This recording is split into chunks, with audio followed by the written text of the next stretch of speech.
It's time for Paris Tiger Sports on the Paris Sports Network. Brought to you by Cornerstone Building Brands, Stewart & Carroll Funeral Home, Seed Solutions with Chip and Bethany Keys, Longview Bank and Trust, Moody Farms, State Farm Agent Terry Elliston, Illini FS, Savoya's Pizza, Edgar County Community Foundation, Country Financial Agents Jim Blue and Mark Gladding, Lake Ridge Christian Church, Ingram's Waste Disposal, The Skating Rink with CJ and Mary Jo Becker, North American Lighting, First Farmers Bank and Trust, Templeton Funeral Home, and White Sheet Metal Heating and Air Conditioning.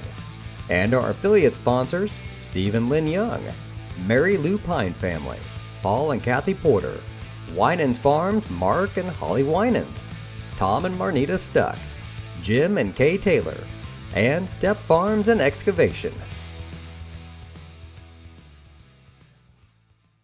Good evening, everyone, and welcome to Paris High School. I'm BJ Pheasant alongside Lenny Irwin with Paris Tiger football on tap for you tonight. It's senior night, and we are hosting the 7-1 KZ Westfield Warriors. The Tigers come in with an overall record of 5-3. 4-2 in the conference. KZ is, I believe, 5-1 in the conference. Their lone loss coming to that tough Mount Carmel team we saw almost a month ago now. Yeah, it's been a while now, yeah. KZ Lawrenceville, thanks to us, and Mount Carmel all tied at 7-1 at the top of the conference. Boy, Lenny, I still can't help but think we should be 6-2, and they should be 6-2 right now. We should have, we should have beat that Lawrenceville team back here. They had two plays the whole game that sealed the deal for them, though. And we controlled the whole first half, other than one play. Came out the second half a little flat, and the onside kick got us. It really did. That was the end of that second half right there. Looking around the conference, KZ is playing us tonight, obviously. Then Lawrenceville and Mount Carmel will be playing. So the winner of that game will have the conference. Now, if we can beat KZ tonight, it'll either be Lawrenceville or Mount Carmel's conference championship. If we lose to KZ and Mount Carmel wins, I guess it's Mount Carmel's because they beat KZ. They'll have tying records, but technically they'll have the conference lead there. Marshall is playing Newton, and Robinson is at Olney. So that's what we're looking at around the conference. I'll update those games if the scoring app should happen to update at some point. Right. Well, Lenny, we've honored our senior boys already this evening, and the Tigers are yet to come back out of the locker room. KZ just now coming out. It's kind of a new look for them. They've got all white jerseys, white helmets. I can't tell what color the pants are. I'm assuming they're dark blue. Dark blue they've had. Yeah, that's what I'm assuming, yeah. Most of them got pink socks on, though, for the Cancer Awareness Month. And I noticed all of our cheerleaders seemed like they all had pink ribbons and stuff in their hair, so definitely want to support that Cancer Month awareness stuff. So sitting just over 50 degrees right now at game time. Pretty good wind coming out of the northwest. It'll be blowing across the field for the most part. The Tigers won the toss and deferred. They'll be kicking off and going from south to north here to start things off. We did go down to Robinson last Friday night and come away with the victory. And I don't have those stats for you, though. I gave them to Jeff so he could write his article last week. And so anyway, the boys played a pretty easy. We started out kind of slow and sluggish as Robinson took the ball right down and scored. And I thought, we're going to be in for a battle tonight. But after that, our defense tightened up. We didn't allow them any more points, and I think we ended up winning 20-6, I believe was the final. Yeah, I've seen our defense go in spurts this year. At times, we got a bunch of run stoppers out there against some of the teams we played. Sometimes I've seen us get pushed around up the middle. I've seen us give up some big pass plays, and other times I've seen DBs right there on the spot and knocking passes away 30 yards downfield. So yep. I got some young kids out there, a lot of guys playing both ways. Sometimes it clicks, and sometimes it hasn't this year, and that's how you end up with a record around 500. Exactly, and, everything's on the line tonight, though. The boys come in here tonight, if Casey comes in, already got their playoff hopes locked up, and, if they come in here overlooking us, the upset possibility is there. Always. I mean, that's why you play the game. We've seen it happen before. The Tigers at 5-4. They have that winning record, but that's not an automatic bid. You still have to have the playoff points, and the way you get those is by beating good teams. They take the record you have and add the record against the teams that you play. So if you beat a team that's finishes the year 5-4, you get 5 points for beating that team. And if you beat a team that's 1-7, you get 1 point. So you go around beating on the little guys. That doesn't help you when it comes with a couple teams that are tied trying to get in the playoffs. So we'll see what happens tomorrow night, because that's when the pairings will come down. So, like you said, Beads, this is senior night. We've got a few seniors on the team this year. Robert Wells is a senior. We've got, Will Moody's a senior. I forget who all our seniors really are. We've got Ethan Curl. He's a big stud out there at fullback, middle linebacker. He just does it all for us. Caleb Brinkley, a wideout. He's a senior. Calvin Rigdon, he's our big, kind of like a fullback, leading the way for a lot of times for Curl and for Mason Burns. So, and he plays a lot up there on the outside linebacker. So he'll call his name a lot as far as tackles go. Let's see, did I skip anybody? Yeah, I got one down here, Stephen Moko. I knew I was going to skip one somewhere. He's offensive line, defensive line, just anchors that line for us. So here come the Tigers out of the Tiger Head. So the clock says we're 2 minutes and 10 seconds away from kickoff. So boys will come down here and huddle up. Looking at the last couple of years, how it's broken down here in Illinois since 2009, they end up with somewhere over 500 teams eligible for the playoffs. Every conference winner gets in. Then they break it down by tiebreakers and the other team's points. And last year, for example, 209 teams got in that had 6 wins or more.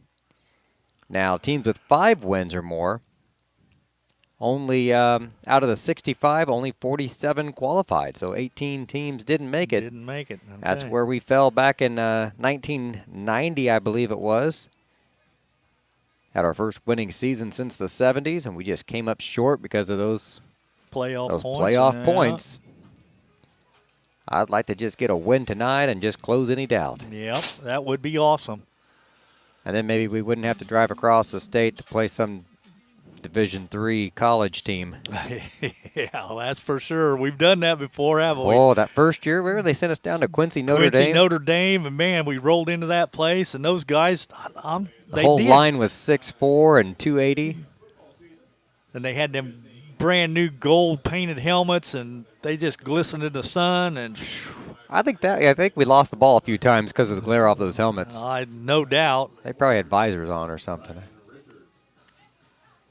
We're just about ready to go here. The Tigers set to kick off. Robert Wells doing the duties for the Tigers.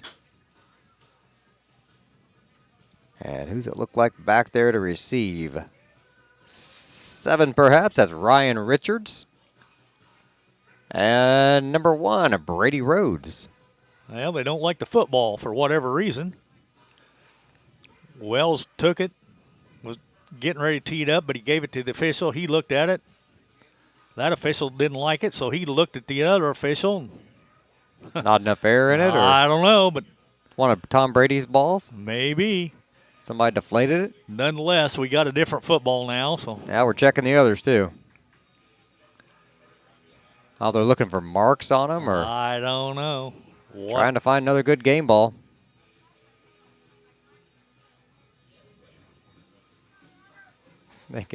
It's a ball. Let's play. I never did understand that, why each team has to have their own football. Bring one and play. Here's the kickoff. A nice, solid kick. Down around the 9-yard line or so. Number 7 on the return, and that's going to be Ryan Richards. Out around the 22 or 3-yard line. Andre Calhoun credited with the tackle for the Tigers. That's good to see him back out there playing. He's been injured. Him and Maddox Hutchings both went down on the same game a couple games ago. I missed the last couple. They've been out the last couple weeks. Mm-hmm. All right. So it looks like they're going to start on their own 21. Everybody double tight end set. 3 backs in the backfield, and they'll hand off right up the middle. Not a lot going there. Gain of about 3. Not even that. Number 2, cares.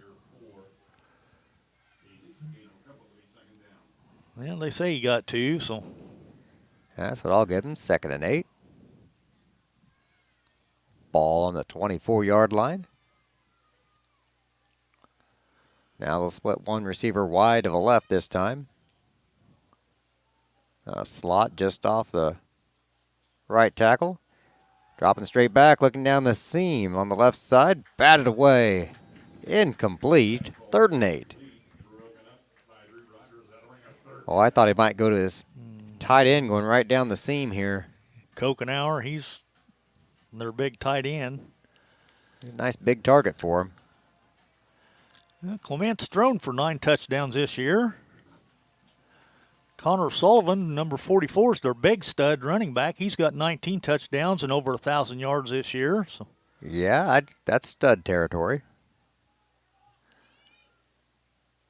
3 receivers bunched up to the right side. This time they'll bring a man in motion and run the sweep this side. Tigers got him if they can stretch it out. They did, and nothing going there. Nice job there by Calvin Rigdon, staying home and stretching that play out.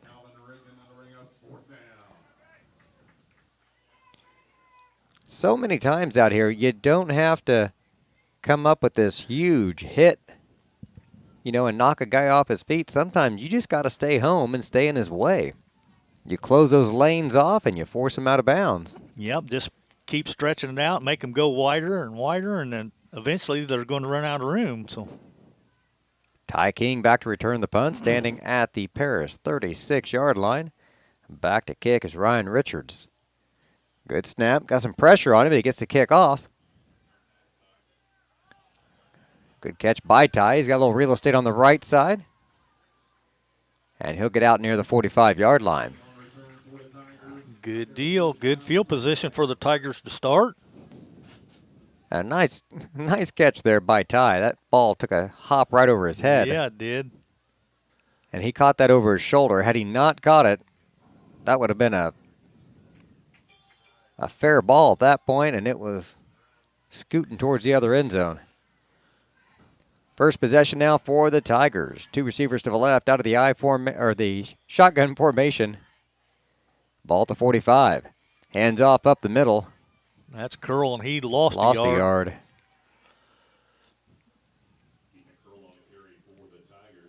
That'll bring up 2nd and 11. Ball marked back at the 44-yard line. The Tigers will go with their no-huddle offense we've seen all year from them.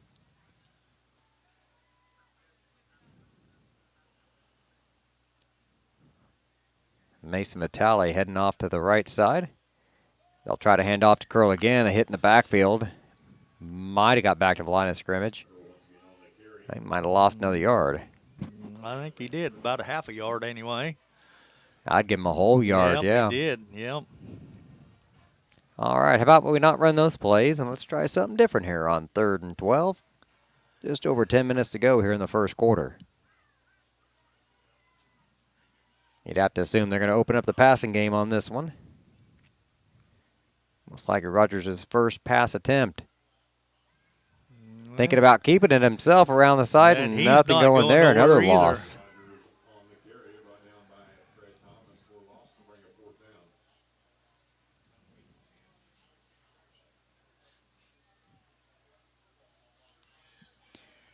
Oh, negative net 5 yards on this drive.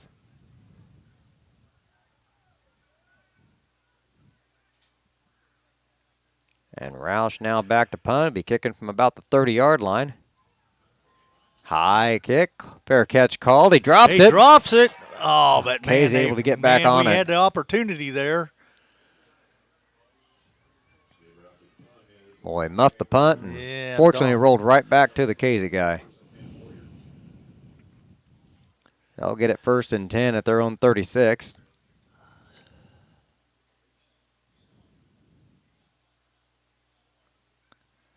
Well, both teams went 3 and out, so. Just over 9 minutes to go here in the first quarter. Casey stretches their formation out a bit now. 2 receivers to the left, 1 to the right. And the handoff back up the middle.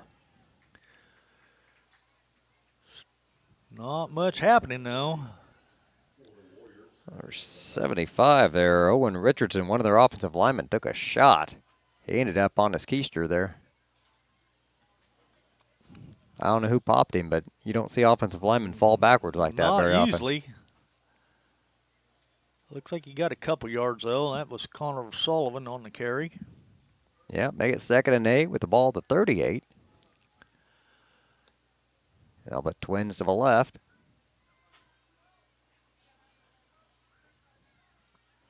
Bring the man in motion this way. Fake the jet sweep, try to roll out. Gets by the first guy, now gets swallowed up for a loss.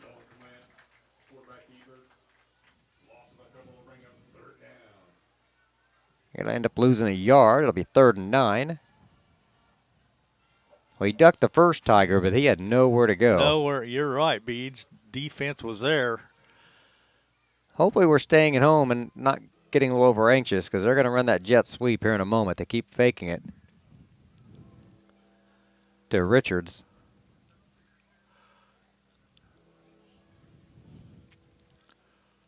One receiver to the left. 2 tight end set. Got a slot to the right. And they're going to give it to the tailback, and he's swallowed up right away. Nothing there either. The Tiger defense playing stout so far to open up. 1 yard gain, 4th and 8, and bring up another punting situation.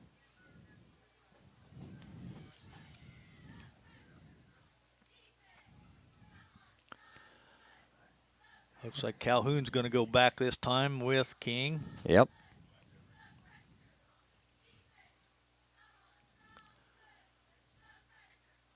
Richards calls for the ball. No pressure on it. They got a full return on this time. To Calhoun. Cuts it right back up the field. Tries to turn around, and down he goes.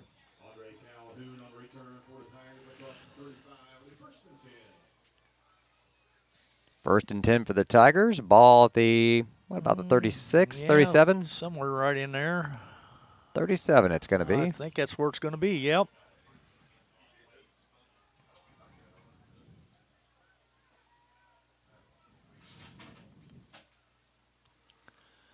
Rogers out of the shotgun. 2 receivers to the right. Curl back there with him again. Nope. Burns. And he's going nowhere. Number 24 was in there. Andrew Rodriguez coming in from his linebacker spot. Loss of 5. We're down negative 10 yards on offense. Through our first 4 plays. 3 receivers to the left. Nobody in the backfield, so. Casey a little confused now. It's taken a while to get the play call, but they had some trouble getting guys over here to guard this formation.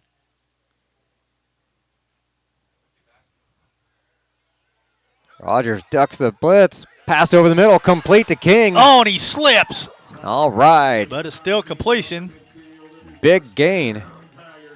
All the way down to the 45-yard line of Casey.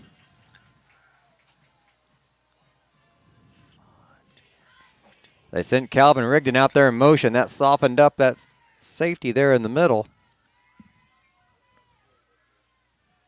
King able to come across the middle for the pass. Looking to pass again. Screen this side to Burns. Ends up being a short gain. Good tackle there by number 8, Avery Tutwiler. Looks like he got 4 that time. Yep. We'll take it.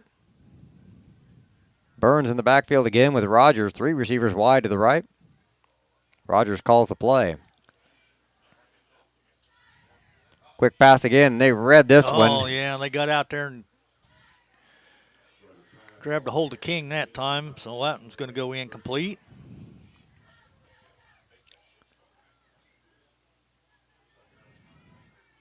That guy was just standing behind King, just waiting to pounce on him.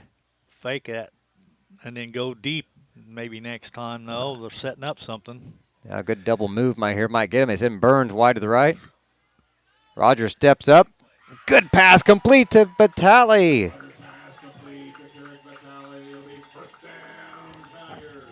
Boy, Rogers ducked the pressure, stepped up in the pocket, fired a strike across the field. Mason Vitale reached out, two hands, brought it in. Lenny, that just looked one of the better plays of the season right there. It was great. That was for sure.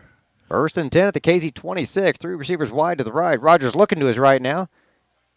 He's going to step up in the pocket, keep it himself. Runs over a guy. Oh, he ran over him, but he ended up on top, so we'll still get excited about it.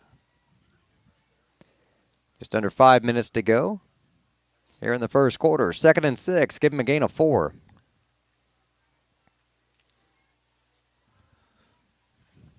Yeah, running the ball up the middle was not successful in those first couple plays. Now they're getting creative.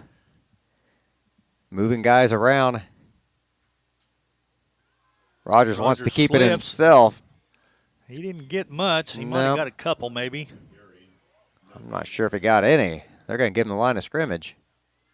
Lost his footing as soon as he took off.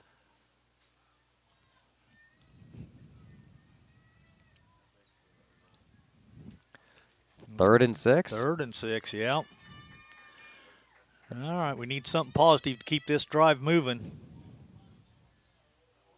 Thought he might do a hard count there for a second. They're going to change the play up here. Here we go. Gets a snap, looking to his right. Now back to his left, throws over the middle, complete. And it's whistled dead. His knee was on the ground as he caught it. Robert Wells down inside the 5-yard line. Called the 2-yard line, I think.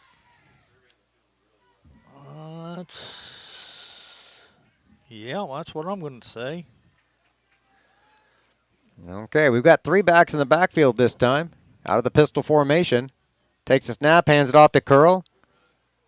And he's hit right away, and he's going to get a yard, I think. Going to be 2nd and 1.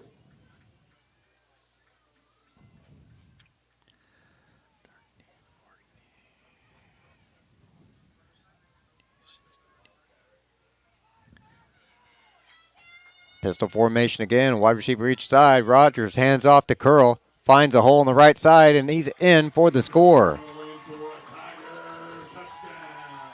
The Tigers jump on the board first, 6-0, 3 minutes even to go here in the first quarter.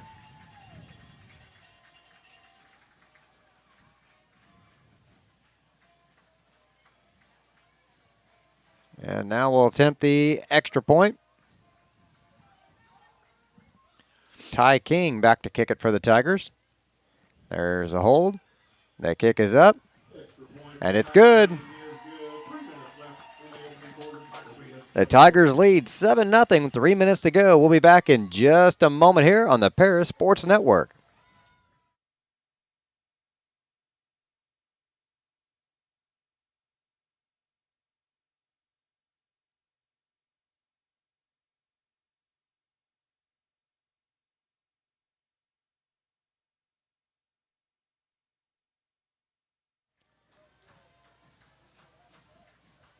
Well, Lenny, the Tiger cheerleaders down there are already starting with the push-ups. Yeah, I like that. I hope we wear them out tonight.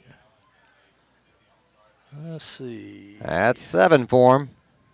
Ought to be in shape after that last game we had at home. Well, that capped off a 63-yard drive, Beach, so...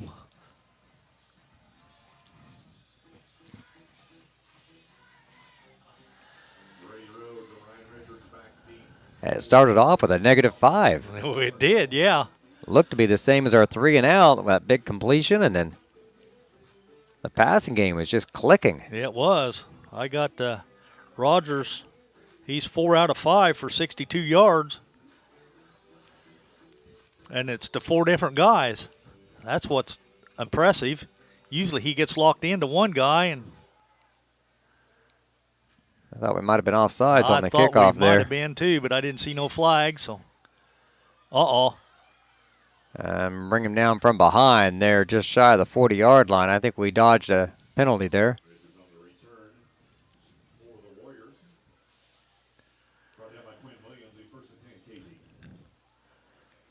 All right, 1st and 10 now for Casey at their own 38-yard line, just about where they started off last time.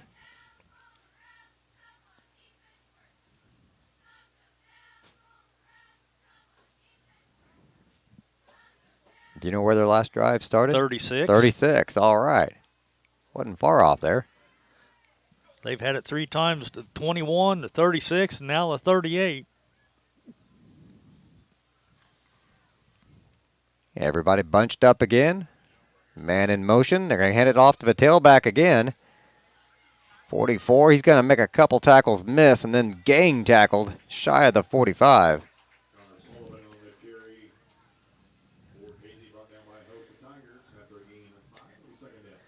Pretty good carry there for Connor Sullivan. He'll pick up 6. And 6, yeah. he never really got to open it up. He kind of got in the hole and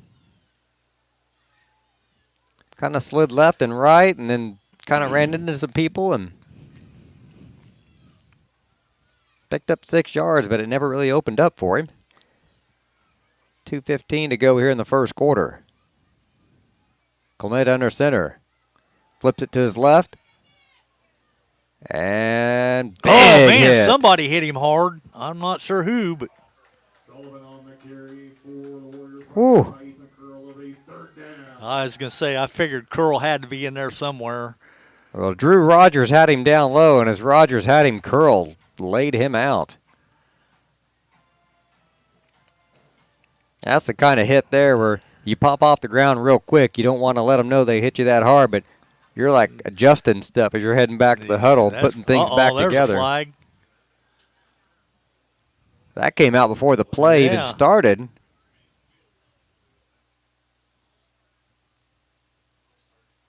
I was going to say, I think we had too many guys on the field. Oh, yep. Because Will started off, and they stopped him, and he went back. Oh, that's a big one, though. Yeah, it gave him a first down.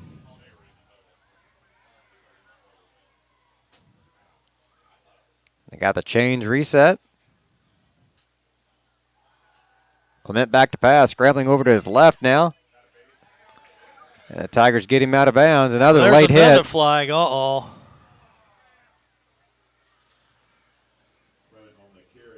they score on this drive. You're going to come back to those 2 penalties right here, giving them 20 yards. Yeah, I got a feeling that's going to be a personal foul against us, a late hit probably. That is. Yep. From the 50. Ooh. That'll move it all the way down to like the 35-yard line. Boy, oh boy. Now close, 36.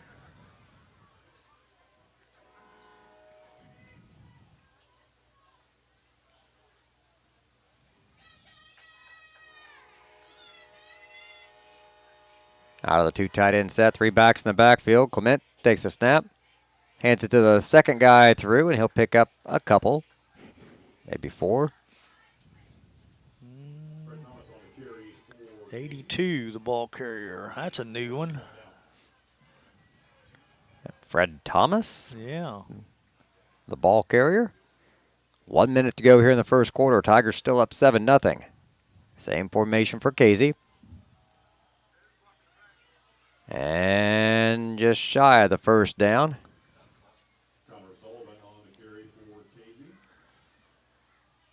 That'll bring up a 3rd and short.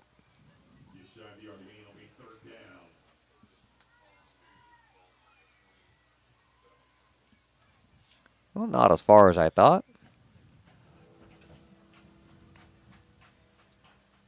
Third and about 1.5 yards.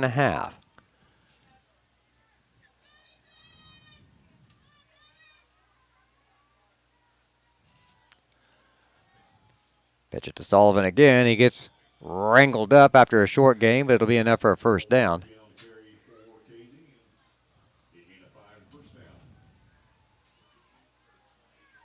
Clock running, about 45 seconds to go here in the first quarter.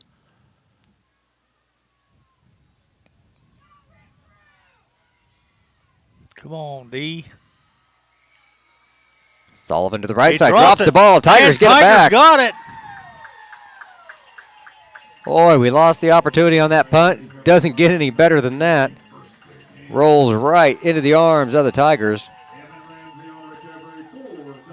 Number 60, Evan Ramsey, the junior.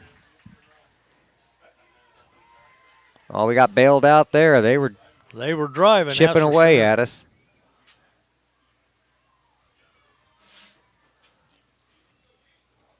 Now let's see if we can capitalize on it. 29 seconds to go here in the first quarter. Out of the shotgun, we got official timeout. Trying to get the ball spotted. Now it's ready.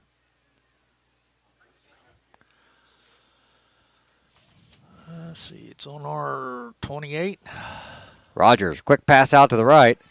It's a screen. Calvin Rigdon comes all the way across the field. Totally against the grain on a pass that probably only should have gained a couple yards. Stretches it into about, what, 6, 7? 6, 7, yeah. Ball out to the 34-yard line. And that'll be the last play of the first quarter. Momentum in favor of the Tigers right now. We're up 7-0 at the end of one. We'll be back in just a moment here on the Paris Sports Network. Farm Credit Illinois is a proud supporter of the Paris Tigers athletes and the surrounding farm families. Farm Credit blocks appraisal costs and lender fees and defends our borrowing members with free repricings as the market allows. Farm Credit helps farmers score with annual cash patronage. Team up with a cooperative helping farm families succeed and let us help lead your agricultural business to victory. Best of luck, Tigers, this sporting season.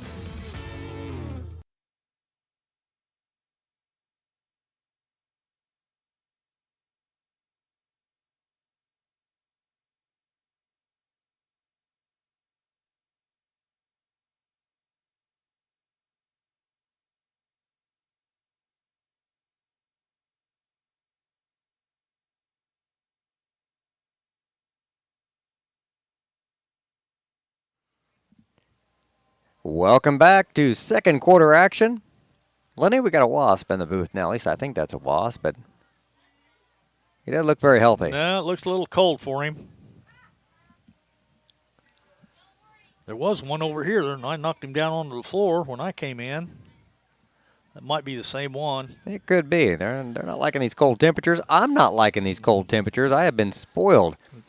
We're supposed to wear shorts to all the football games this year. It sure started out that way when the first game was 97 degrees. Yes, it did. Tiger offense has been warm tonight, though. There's a pass out. Oh, Rigdon trying to get around the corner. He can't get going. Good coverage that time by Casey as Calvin just couldn't quite get the corner turn. Did he lose a yard? Yeah, I think he lost a couple. Yeah, he did. Takes it from the 34 back to the 32. Big third down here, 3rd and 5.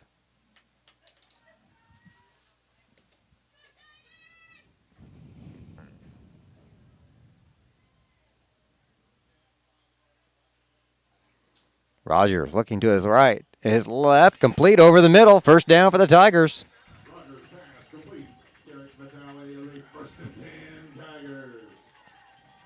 Mason Vitale with another catch. That's his second of the night. Moves the chains for the Tigers. It's first down with the ball at the 42-yard line. Vitale will go over to the left side now with a trio of receivers. King, the lone receiver, to the right. Rogers will send King in motion. Hand it to him on the jet sweep. Trying to get around that corner. Maybe a yard. Oh, he turns back in. I thought he was going to go out of bounds. The yard marker even went down. Yeah, and then somehow he put the brakes on and reversed the field back and ended up picking up about what, 3? Well, if we've ever seen him carry the ball, he does not go easy. He's not one that's ever going to slide or just step out of bounds. 3 receivers to the right this time. Give him about 3 yards on it. 2nd and 7. Rogers looking to the right this time. Under pressure. Throws picked off. Into double coverage. And it's going to be Casey football at the Paris 48. I think that was 84 Kokenauer. Rogers shuffling back out onto the field now to play defense, but that's one he wishes he had back.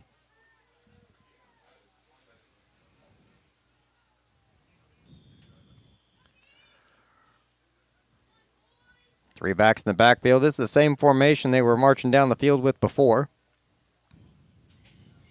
Pitch to the right. Get him. They got him. Yeah, they did. Stretch that out. Guys staying at home. Trying not to give anything up, those big plays to the outside. If you stay home and stretch it out. Make them run 15 yards to gain 1. No gain on the play. 2nd and 10. Ball at the Paris 48. Clement drops his snap, picks it up, and hands it off for no gain.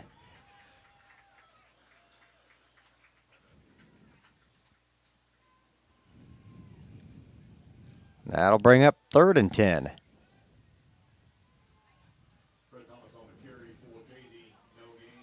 Thomas ended up with the carry, but who knows if it was even supposed to go to him. Well, there goes the Wasp. He's not moving very fast. Probably sat on that electrical or on that power pack and got warmed up. Yeah, it's a little warmer than the table. Table's cold. 7 seconds. Casey hustles up to the line now. Man in motion to the right, now goes back into the backfield. They're going to pitch it to him on a sweep this way. Rigdon wants him. Can't quite get to him, but yeah. Tigers staying with those outside carries. He only gained, what, a yard? A yard. Now, we've got a lot of good athletes. I don't know that we're necessarily faster than them on defense, but the defense is playing very disciplined on those outside carries. Guys are staying home. They're shedding the blocks and just stretching them out. Well, the good defensive stop Definitely. doesn't make the interception look near so bad now. Nearly blocked that one. And King's going to back off and let it go. Smart move, smart move. Oh, you could see the wheels turning from here. He was thinking about it. He sure was. Now, if you've never returned a punt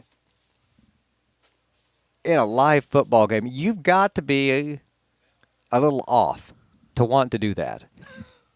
When that ball's hanging up there and you got 11 guys running down the field wanting to put you in the ground. Check this out. We've got 4 guys all over there to the... He throws the screen pass, interception for a touchdown. Oh, my goodness. Who caught it? Who picked it off? I couldn't see.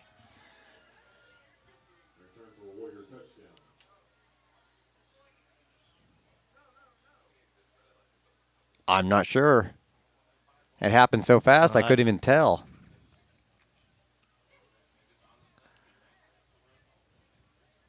The only guy on the field that formation did not fool.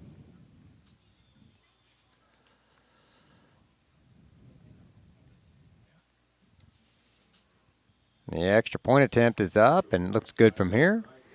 It is. We got a 7-7 score now, 8:32 to go. We'll be back in just a moment here on the Paris Sports Network.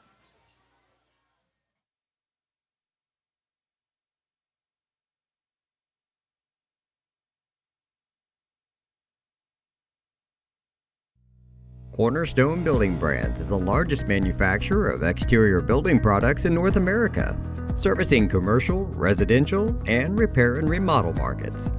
They're the #1 manufacturer of vinyl siding, windows, and metal accessories, as well as North America's top choice in metal roofing and wall systems.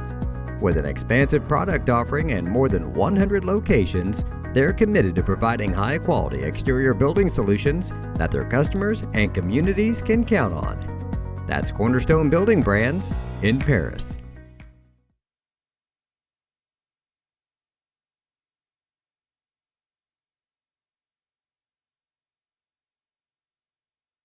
I don't know who got it, but It's 7-7. We're maybe Kokenauer.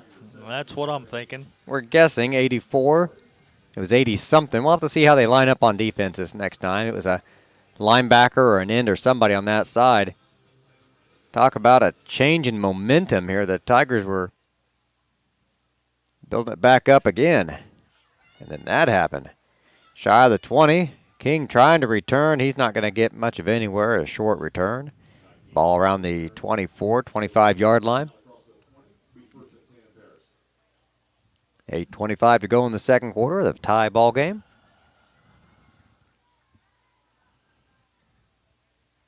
Well, that's one of the ways you make it to 7-1.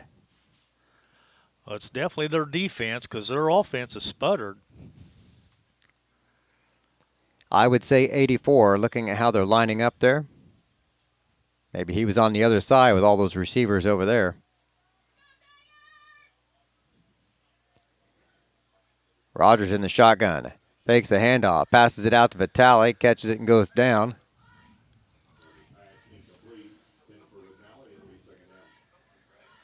Incomplete. Okay. Well, the clock's running for an incomplete pass. It's second down and 10. If he caught it, it was no gain. They didn't stop the clock. Oh. All right, pass is incomplete. Shotgun again, 3 receivers wide to the left. Rogers got him on the double move. King tripped and fell a little bit and couldn't get to it. 3 guys down there, though. They were not completely fooled. Where was the flag? Oh, The it's flag's up out here. So It is against the defense. That might be why he stumbled. On the double move, they held on to him, didn't let him go.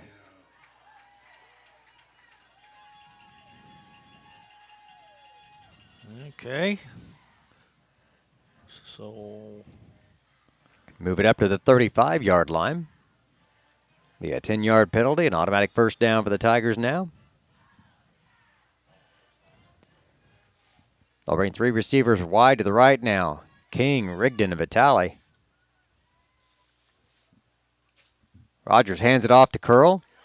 He's got some room this time. He's got to make another guy miss. Keeps those legs going. Just shy of a first down. Might have the first down. Look at that spot. That is a Tiger first down. 10-yard gain for Ethan Curl.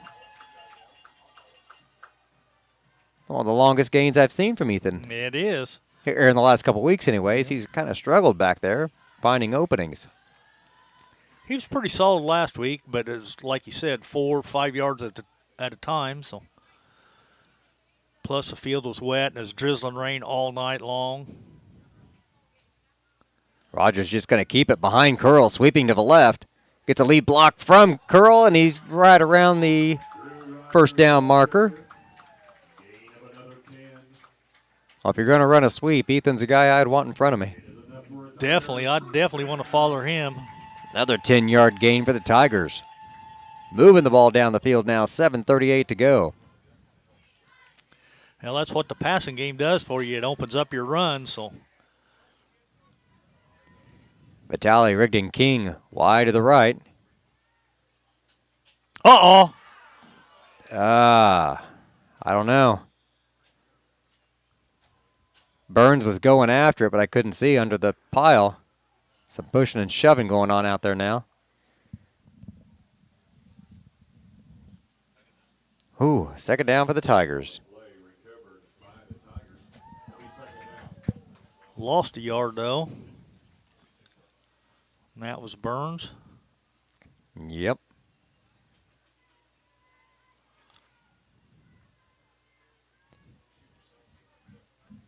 Same formation, 3 to the right. Burns in the backfield with Rogers now. 2nd and 11, ball at the Casey 46-yard line. Rogers fakes the handoff. Another interception. Are you kidding me? Trying to go the other way with it. Still on his feet inside the 10-yard line. Intercepted by Connor Sullivan. The 1st and 10 Warriors. He didn't even move. Threw it right to him, right between the numbers.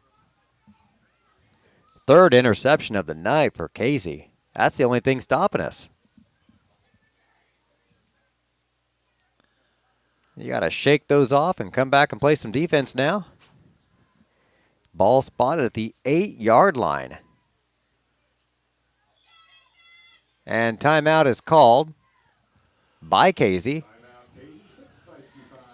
We'll go ahead and take a timeout as well. We'll be back here in just a moment on the Paris Sports Network.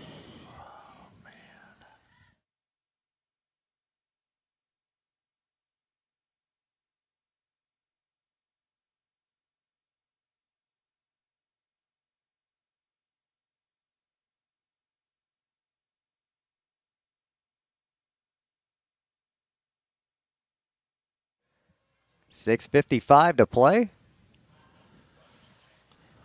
Man. 1st and 10 at the 10-yard line. Turnovers are killing us, Beej. They are. Our offense is looking pretty good, but, man, Rogers has thrown 3 interceptions tonight, and he hadn't done that all year. Well, I don't remember the last interception I saw him throw. They've been few and far between this year. I don't know if he had one last week or not. Like I said, I didn't keep last week's stats. Jeff's got those. But the week before he didn't have any in our 41-8 win. Back to pass. Fade into the end zone is complete for a touchdown. Number 7, Ryan Richards with a 10-yard reception, and Casey up now 13-7.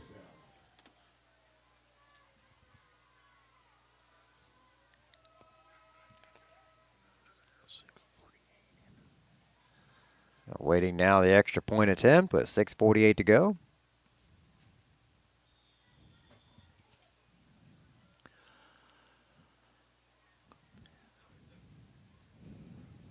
There's the hold. The kick is up, and it's good. Casey up 14-7. 6:48 to go in the first half. We'll be back in just a moment here on the Paris Sports Network. With 2 convenient locations in Paris and Kansas, Templeton Funeral Home is always there providing the care and service you and your loved ones deserve. Pete, Mark, and the staff at Templeton Funeral Home would like to wish all the Tigers the best of luck this season. Go Tigers!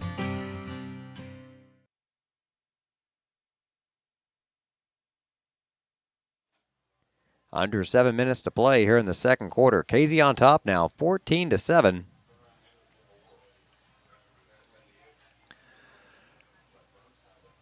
Tigers set to return the kickoff here, and hopefully we got to march down, get back on the board here. I want to even this up before halftime.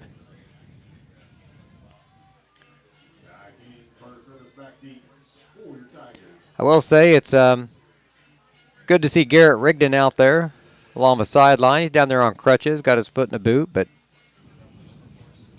he's in pretty rough shape there a few weeks ago. Yeah, so he was. Good to see him out there supporting his team. It's going to be a short kick. Picked up around the 10-yard line. King comes back across the field, tries to change direction, and swallowed up, yep. Boy, he's only getting like 5 yards of return here. Good coverage by the Warriors. That's going to be, what, inside the 20? Yeah. So for a short kickoff, it did the job. It just didn't get very high.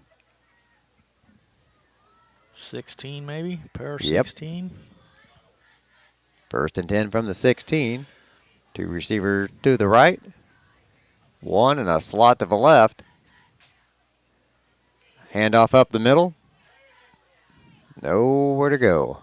Bounces it outside. Ball carrier. Curl on the carry. He might have Lost a yard. one, yeah. Lost a big one. Like a yard and a half. Tigers going to shift it up. Lindy, this one got us in trouble last time. 1, 2, 3, 4, 5 receivers wide to the right. I bet Rogers doesn't throw that screen again. Fakes it. And the pressure's on him, and he's down. Sacked for a big loss. Rogers sack on the play. Down inside the 10, it'll bring up third down. Oh, third and a bundle.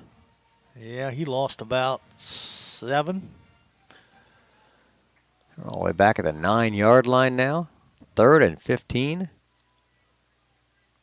How about 3rd and 18? Yeah, that's more like it. 3rd and 18.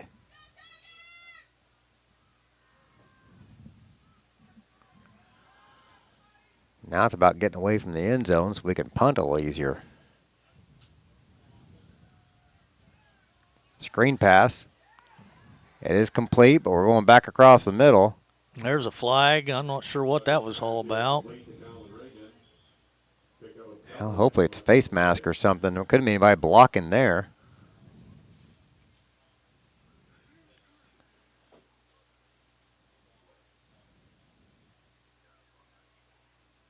Face mask it is. That'll help us out a little bit. Yeah, that should be an automatic first down. Easy.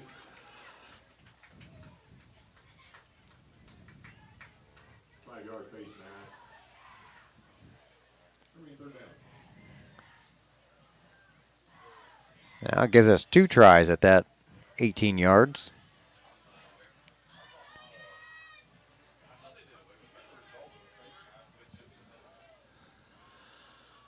Let's see, the pass was complete to Rigdon for Now probably 4 yards. 3rd and 8 from the 18. Jay jumped off sides. There we go. Good hard count by the Tigers. Still not going to get us a first down, though. Offside against the Warriors. 5-yard penalty. But now we're going to look at, what, 3rd and 3. Remain third down. Must have been a pretty mild face mask to only get like a few yards out of it there and not a first down. 4:47 to go here in the first half. Tigers with a 3rd and 3 at the 23-yard line. Much more manageable now. 2 backs in the backfield, this time with Rogers. Sends a man in motion. Hands it off up the middle. Barreling his way for a Tiger first down is Ethan Curl. Tigers will pick up a 5 and a Tiger first down. Move the ball out to the 29-yard line. Give him 5 yards and a first down.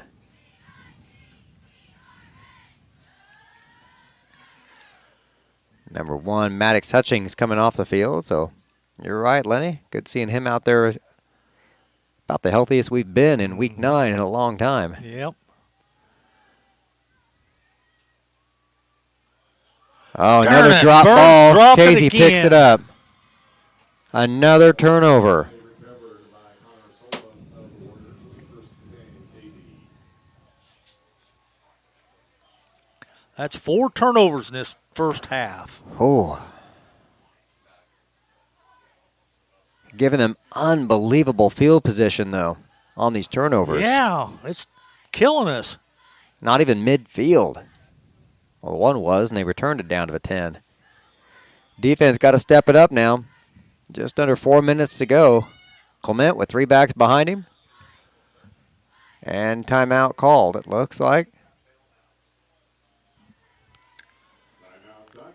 Tigers call a timeout, so we'll take a quick one. We'll be back in just a moment here on the Paris Sports Network.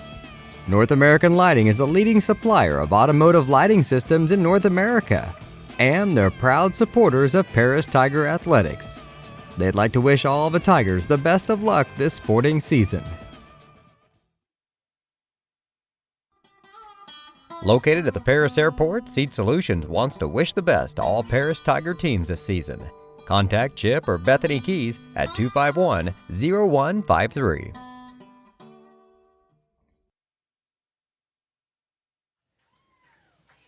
Under 4 minutes to go, 3:55 on the clock. Casey on top, 14-7. Now, if you told me before the game we'd be down 14-7 at this point, I would think, hey, we're hanging with them. Mm-hmm. But the way this is going, we shouldn't be hanging with them. We ought to be beating them. Well, yeah, we should be beating them bad.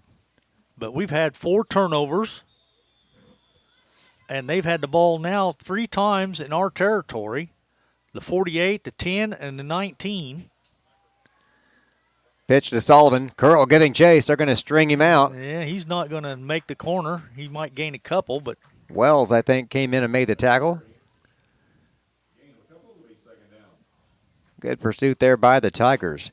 Defense hasn't played bad tonight, and they've got to step it up again here.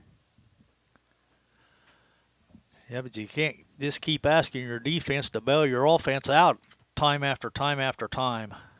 You're going to give up a first down occasionally, and when that first down's a touchdown, because you only need 10 yards, that's asking a lot of them, for sure. 3 receivers right off the right tackle, all bunched up close. Now a man in motion to the left. They're going to hand off to Sullivan off the left tackle. He gets around the guy this time. Tigers didn't seal the corner, and he's in for the score. I don't think so. Nope, they're going to mark him just shy.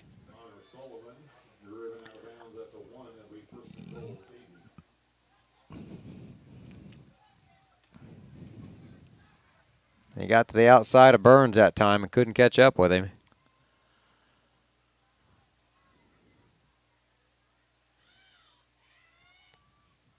And they're just going to try and run a sneak. Hit him right away. I don't think he got it.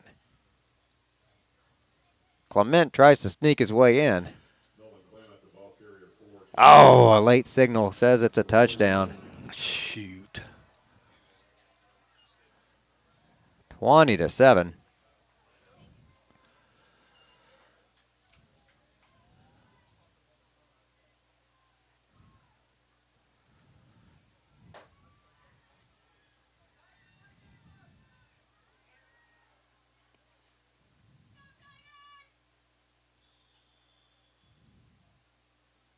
Extra point attempt now. There's a snap, holds down, the kick is up, and good. 21-7 with 2:48 to go. The offense is going to have to get moving here when we get the ball back in just a moment. You're watching Tiger football here on the Paris Sports Network. Stewart and Carroll Funeral Home is dedicated to providing compassionate and individual attention to every family they serve, sincerely caring for your family's needs. Stewart and Carroll Funeral Home proudly supports Paris Tiger Athletics.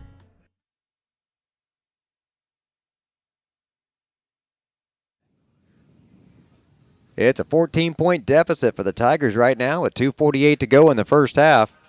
Turnovers, the name of the game, 4 of them here in the first half.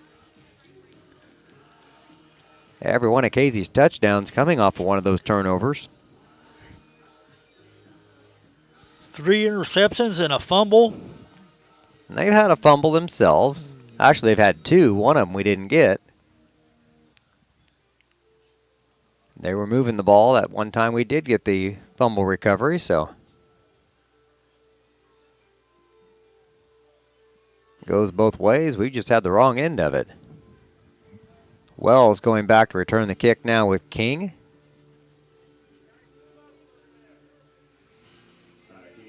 Brian Wright, number 73, set to kick off from the right hash mark.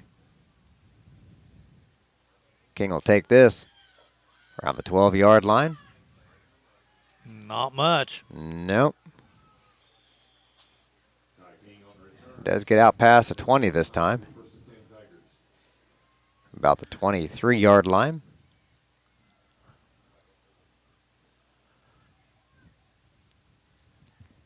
Now, we can move the ball. We've seen them do it. If we don't turn it over, get in the end zone, tighten this up a little bit before the half, I'd be pretty happy. 2:41 on the clock. They'll send 2 receivers to the right.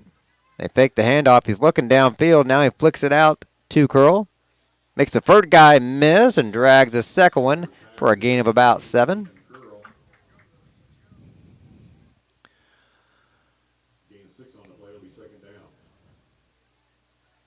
Now marked a little farther back than I was hoping. Yeah, Yep.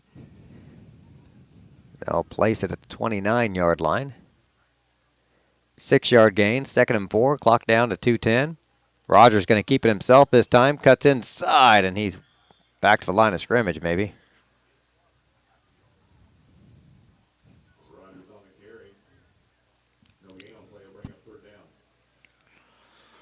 Going to bring up a 3rd and 4 here. 1:53 on the clock.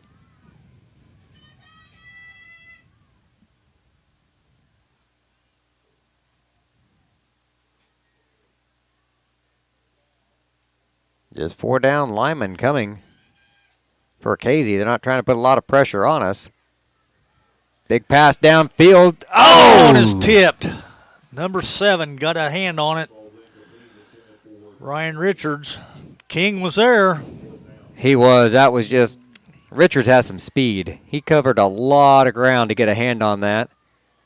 That was an excellent throw by Rogers. He had King in stride. That pass had 6 points written all over it. Sure did.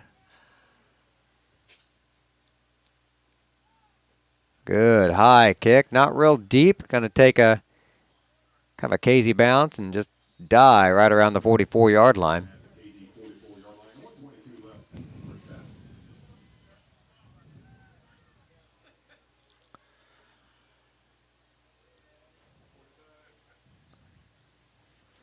Boy, Rogers put that pass right on the money. Yeah, he did. Yeah, it was, man. A I was hand like out of you. nowhere. I seen 6. Just a lot of ground covered there by Richards. All right, now we got to keep Casey out of the end zone here. 1:22 to go. 1st and 10 at their own 45-yard line. Clement straight back. He's going to look deep down the field. There's a fade. Good one-handed good catch. That was a heck of a catch. Who was that? 82. Fred Thomas. Clock stays rolling. 1:10.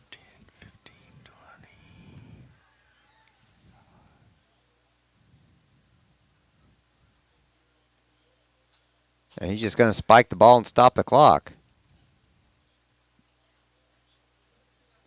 Okay.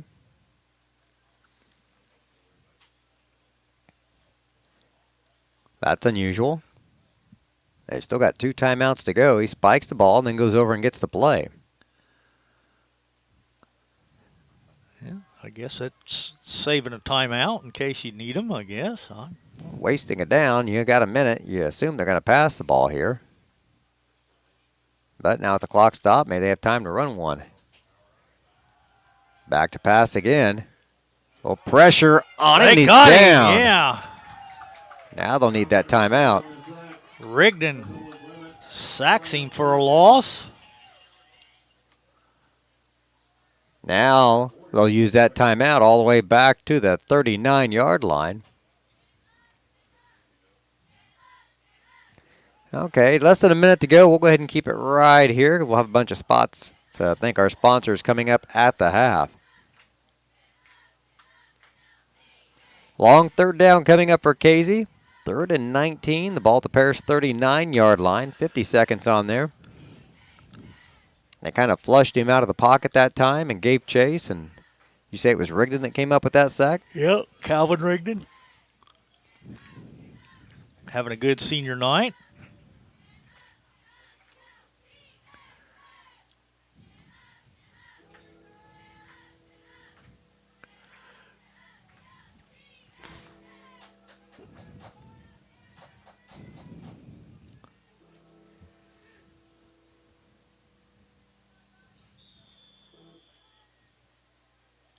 All right, here's 3rd and 19. Clement rolls to his right. Nope, drops straight back now, looking downfield. He's going to get sacked again. Yeah, nothing there. Tiger defense coming up big on this drive. Lost a couple more. 4th down, Casey may elect to just let the clock run now. They've got 28 on the clock and 32 on the play clock. They don't have to do they anything. They don't even have to run a play if they don't want to. I don't think they're going to. I don't think they are either. I think they're content to go into the halftime with a 21-7 lead. And that's what they're going to do. They're going to start heading to the sideline.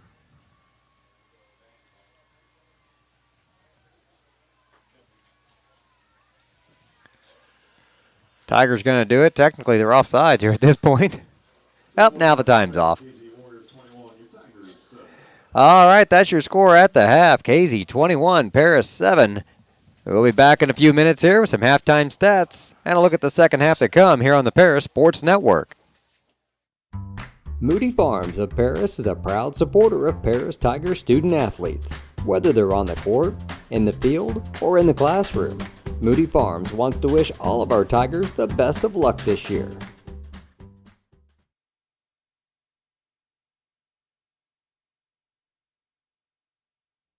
Terry Elliston has been your good neighbor State Farm agent since 1981. They focus on auto, home, life, farm, and business insurance, along with financial products throughout Paris and the surrounding areas. Their mission is to put the interest of others ahead of their own. They're committed to doing whatever is needed to meet their customers' needs and to truly be a good neighbor by serving the community in which they work and live. Call State Farm for a free auto insurance quote at 465-8548. For nearly 100 years, farmers have counted on FS to provide agriculture-related products and services. Call 465-1560 for fuels, lubricants, or propane for home and farm use.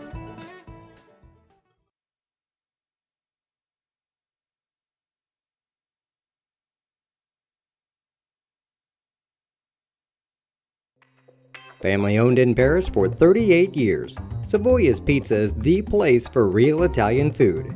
Be sure to try their famous pizza nuggets and follow them on Facebook for their latest specials. Stop by 327 North Main Street for carryout or call 217-463-2500 for delivery. White Sheet Metal Heating and Air Conditioning have been your hometown boys for over 50 years, offering 23.5-hour service. That's right, they need a half hour for coffee. Call John at 217-465-3195.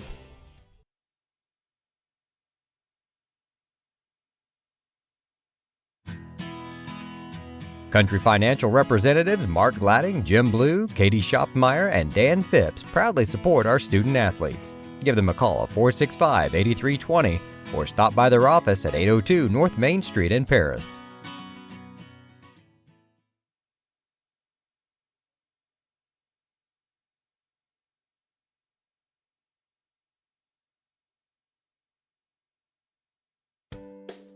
Make plans to attend Lake Ridge Christian Church this Sunday, either for their traditional service at 8 a.m. or their contemporary service at 10:30 a.m. There's something for everyone at Lake Ridge, from infants to the more seasoned generation. Visit their website at lakeridgechurch.org or find them on Facebook to watch their service each Sunday morning at 10:30.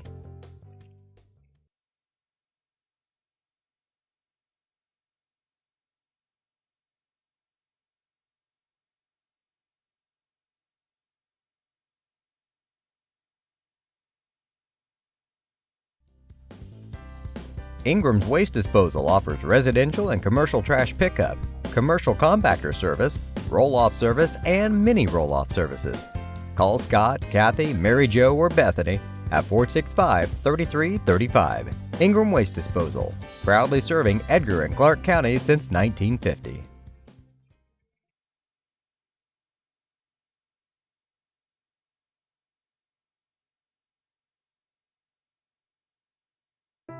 If you're looking for agricultural, business, or personal loans, Longview Bank and Trust has you covered. They can even help you with investment options and online banking. At locations in Paris, Crispin, Georgetown, and Marshall, they're always ready with the services you need. Look them up online at longviewbt.com. The Paris Sports Network would like to give a big thank you to our affiliate sponsors for their support of Paris Tiger Athletics: the Mary Lou Pine family, Paul and Kathy Porter, Mark and Holly at Winans Farms, Tom and Marnita Stuck, Jim and Kay Taylor, and Steve and Lynn Young.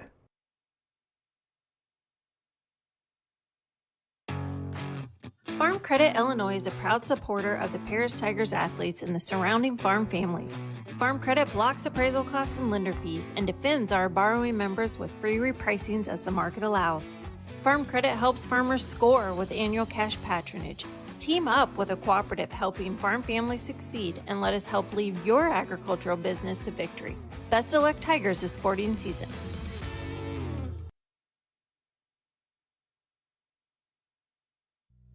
Cornerstone Building Brands is the largest manufacturer of exterior building products in North America, servicing commercial, residential, and repair and remodel markets.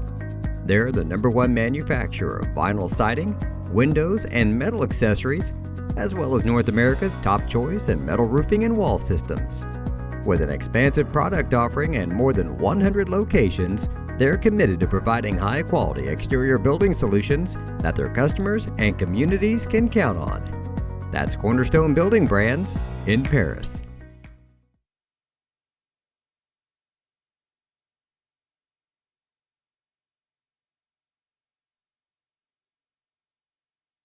With 2 convenient locations in Paris and Kansas, Templeton Funeral Home is always there providing the care and service you and your loved ones deserve.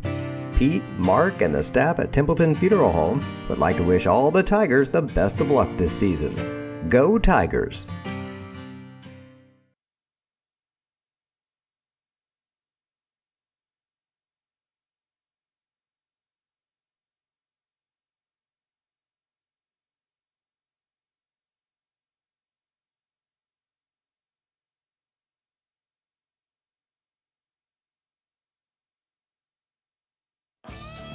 North American Lighting is a leading supplier of automotive lighting systems in North America, and they're proud supporters of Paris Tiger Athletics. They'd like to wish all the Tigers the best of luck this sporting season.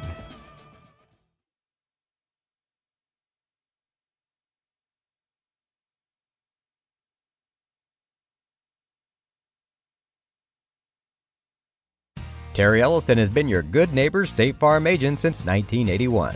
They focus on auto, home, life, farm, and business insurance, along with financial products throughout Paris and the surrounding areas. Their mission is to put the interest of others ahead of their own.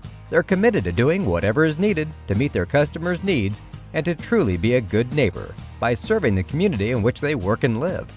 Call State Farm for a free auto insurance quote at 465-8548.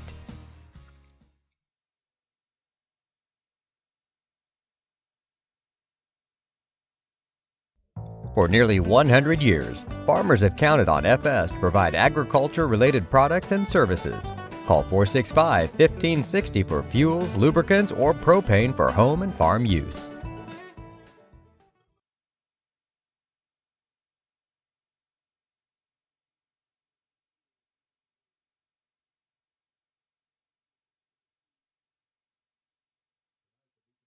Be performing their 2023 show Angels and Demons, arranged and composed by Randall Standridge. This competition season has been very successful for the brigade, with wins and caption awards at Robinson High School, Newton High School, and Eastern Illinois University. This past week, the Beacon Brigade placed 3rd in Class 2A at the University of Illinois Marching Band Championships, where they also won the award for Best Visual. This year's powerful show depicts the internal struggle between good and evil.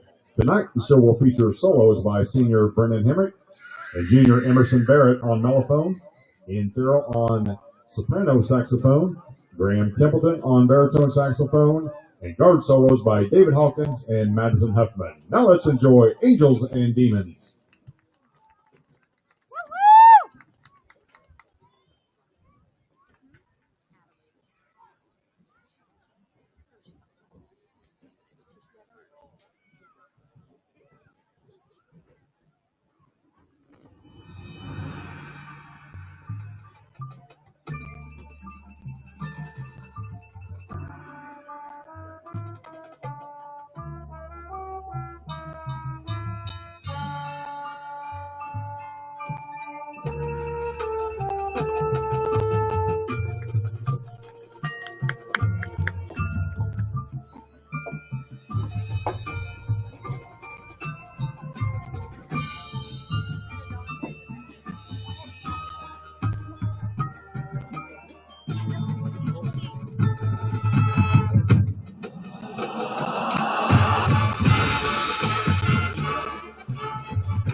About another big round of applause for Paris High School Marching Tigers.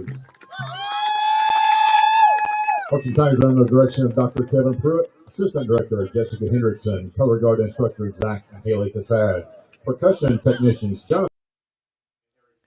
Welcome back to halftime here at Paris High School following the performance by the Beacon Brigade out there with a halftime show. Those guys have been busy. Lenny said now for months they've been out there every Saturday. I think they go somewhere just about every weekend to perform. And like I said, I know last week they was up to U of I. I think they finished third overall, and I think they got first in performance or something. I don't know. I'm not all that up on it, but You're not a marching band expert, Lenny? no, I am. I'm not an expert at anything, Beej. That might be better that way. Nobody expects anything out of you then. That's a good thing. I like that. Well, I'm expecting some expert stat keeping here in the first half. What do those look like? I know that they started off pretty good, then the turnovers just kind of put a stop to it. Exactly. They started out really good. The Tigers opened up the scoring in the first quarter on a 1-yard run by Curl, and we were up 7-0, but then the turnover bug hit us, and Rogers threw 3 interceptions, and we fumbled the ball by Burns, and Casey had the ball 4 times in our territory, and they scored on 3 of them. 3 of them from our territory. I guess the 4th time was actually right at the 45, just outside our territory. But anyway, for Casey, I've got Nolan Clement, their quarterback, 4 carries for a -10. Luke Karras, their speedster, he's got 3 carries for 4 yards. Connor Sullivan, the big back, who's averaged over 1,000 yards already this season with 19 touchdowns. I've got him on 9 carries for 39 yards, and Fred Thomas has 2 carries for 4 yards. Throwing the ball, Clements 2 out of 3 for 35 yards and the 1 touchdown, which was a touchdown pass to Richards. I've got Richards with that 1 10-yard catch for the touchdown, and Fred Thomas has 1 catch for 25 yards. Their lone turnover came from their big tailback, Connor Sullivan, as he fumbled, and Paris did recover, but that didn't lead to anything on our end. For your Tigers, I've got Drew Rogers, 6 carries for 4 yards. Mason Burns, 2 carries for -6. He did fumble the ball, and Sullivan for KZ recovered it. I've got Ty King, 1 carry for 3 yards, and Ethan Curl has 7 carries for 14 yards. Throwing the ball, Rogers was pretty sharp for the most part. He was 9 out of 16 for 87 yards, but those 3 interceptions just killed him. 2 of them were right straight to the guys, and 1 was for a pick 6. So our defense just can't do everything. I mean, we've pretty well held them in check for the most part, considering we gave up the 3 turnovers. Well, you take out the pick 6, and then their 2 touchdown drives have started, one at the 10 and one at the 19. 19, yeah. I mean, they haven't had to go, but 29 yards total to score 2 touchdowns. So, yeah. I've got Mason Vitale, 2 catches for 24 yards. Mason Burns has 1 catch for 4. Robert Wells has 1 catch for 20. Ty King has 1 catch for 24. Calvin Rigdon has 3 catches for 9 yards. And Ethan Curl has 1 catch for 6. So, spreading it out. Yeah, everybody's sharing in the Tiger offense. So, and he's a hand away from a 60-yard touchdown pass to King. Yeah, to King. It was there for sure. So, Tigers making their way back out onto the field now. Clock just about ready to expire. They'll put those 3 minutes back on there. Casey's already out and warming up. So we talk about keys to victory here in the second half, Lenny. I think number 1 has to be no more turnovers. Exactly. We got to take care of the football. And it's not imperative you score on this opening drive, but in all reality, I think you got to go down. I think you got to put points on the board right now to establish momentum again and get things turned back around in our favor. If they score on this first drive and then we hold them to a 3-and-out or a short drive and we get the ball back. We get the ball to start this. Right. If we can score on the first drive and then you hold them and get the ball back. Right. You're down 21-14 with a lot of football left to play, and you're feeling a whole lot better about things. For sure. Yep, I like that. Well, I like it too, but I'd like to see him score every time. Execute it, yeah. Let's see us put it on the board. So, and if we don't turn it over, the offense has been able to move the ball. Stalled a little bit there. They helped us with a couple penalties there at the end of the first half. And the penalties is another thing that I thought were going to kill us on one drive. We gave them 20 yards. They were just chipping away at us, and then they happened to fumble. We got that turnover back and saved us some points, but they haven't put together a big, sustained, 60, 70, 80-yard drive tonight. Well, like you said, their scoring came from the Paris 10 and the Paris 19. They're 2 offensive scores. And then Kokenhauer, when he picked Rogers, he only ran it 2 yards. It wasn't very far either, so. But we've still got a second half of football to go, and if we can come out, I think, and score this opening drive and get some momentum established back in our favor, I think our defense has showed we can shut them down. Yeah, the defense has played a pretty disciplined ball tonight. They've only given up a couple carries where they've broken containment on the outside. They've done a good job of stringing them out and chasing them down. Pretty good play tonight, especially from the in the backfield there from Calvin Rigdon and Ethan Curl. They've been up and down the sidelines, just coast to coast there, chasing guys down and stringing those plays, and see more of that here in the second half would be great. If you just don't give up the big play and stick on them, keep a little pressure on them. The defense really stepped up there at the end of the half. Casey was looking to throw the ball, and we got a couple sacks and ended that drive. So, well, the officials are all out the center stripe. Both teams are in their huddle now, I think, getting their last minute instructions.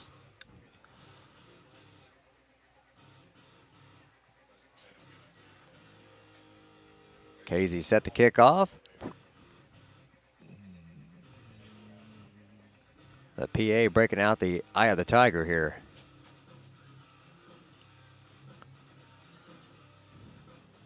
That sounds like a remake.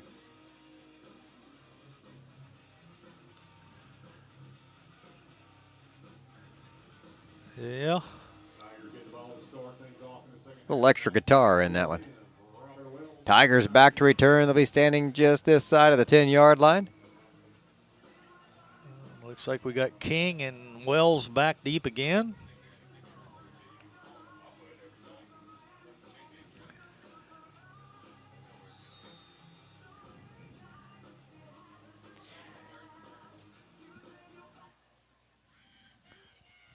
Good kickoff. Gets him a little quicker back there around the 11, 12-yard line. King's got some room. Up the middle he goes. Man, he had almost broke it, though. If he'd have just got past that one guy there, of course, the kicker was still back here waiting on him. But he'd had another 10 yards before he got to him. Still our best return of the night. Spotted at the 32-yard line.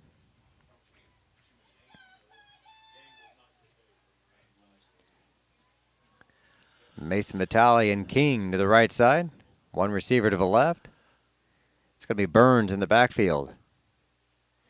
Rogers hands it off to Burns, trying to get around the corner. That's no Curl. Containing there. Oh, is that Curl? That's Curl. It is Curl.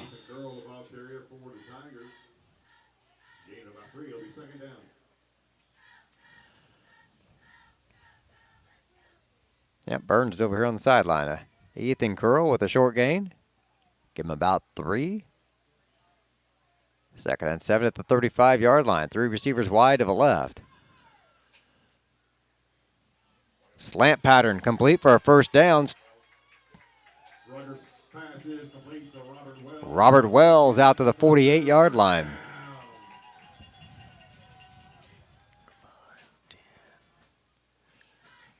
I wish they'd run more of those routes tonight. They seem to have had some success with them. Trip to the right. Rogers rolling out to his right. Oh, lays one up. It's caught. Caught King. What a catch by King. He's got one guy to beat. He does. He's it's going a touchdown. To the house. Yes. Let's see. Yeah, the ball on the 48. Yeah, that's 52 yards. All right. That pass scared me a little bit there. I wasn't sure King was going to pull it in. He laid it up there kind of soft. Both players jumped up and just missed the defender. He lost a touchdown by inches and got that one by inches. There's a snap. The kick is off just in time. And it's good into the Tiger band.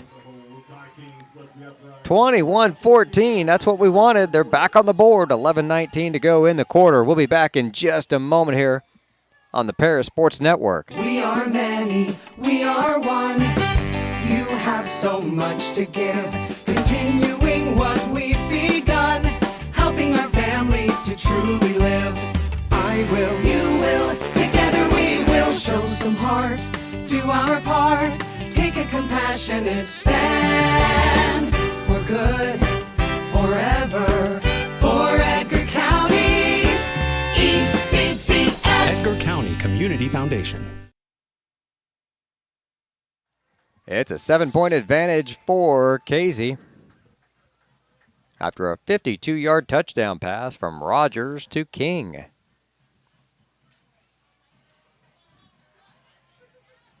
A contested pass. King goes up and just does snatch it away from the defender. Able to step out of the grasp of the only defender to stop him around the 13-yard line or so. And skips into the end zone. Makes it 21-14.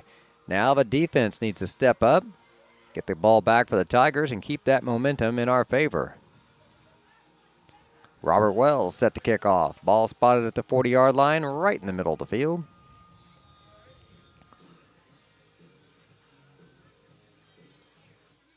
Onside kick. Oh, it's got to go 10 yards, though, Yep, and it didn't make it.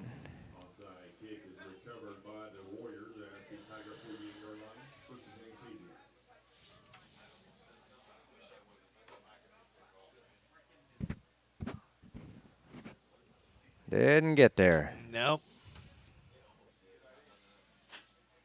I thought it was going to. Like it got just about to the 50 and then like bounced Kinda backwards. Kicked backwards, yeah.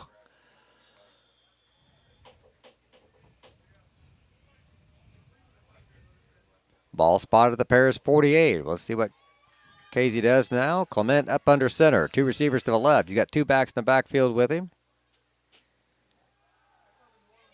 Hands it off to Sullivan. He gets around the corner. He's got a big gain here. There he goes. And he's gone.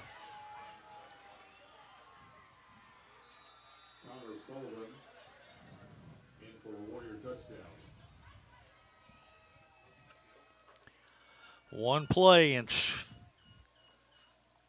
right back where we started. Yep.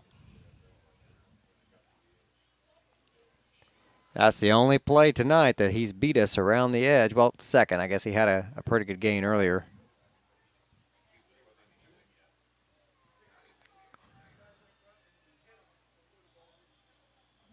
.48-yard touchdown run.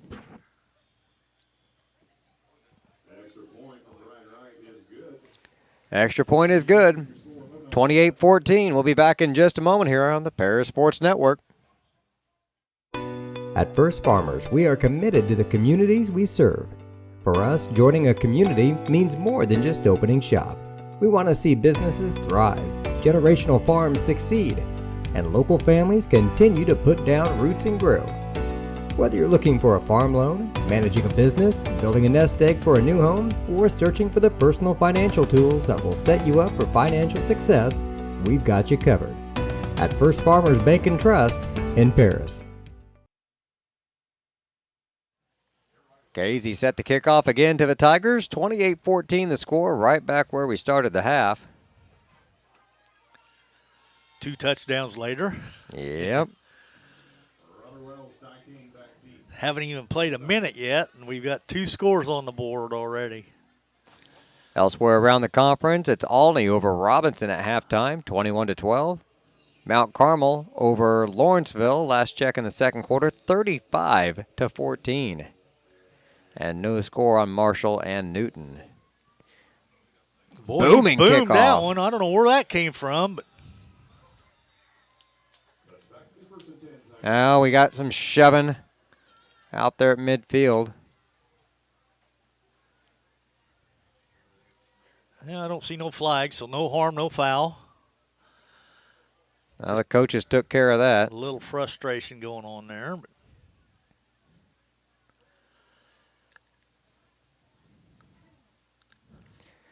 I like how the coaching staff handled it. The guy out there doing the shoving, they said, go here, sit down, cool off. Get your head straight, come back in, we'll try it again. Fakes the handoff, looking out for the screen pass, incomplete. Tried to get it to Rigdon.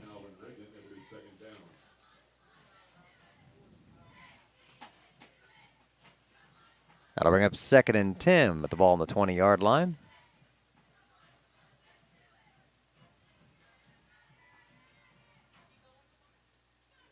Now we'll send trips out to the left side this time. King, the lone receiver to the right. Rogers looking to his left. Pass complete. I think Wells again. Yep. yep. A good gain. He's going to pick up about 6 or 7 here. Oh, just 5? That's a long 5. Looks like 6 to me. I say 6.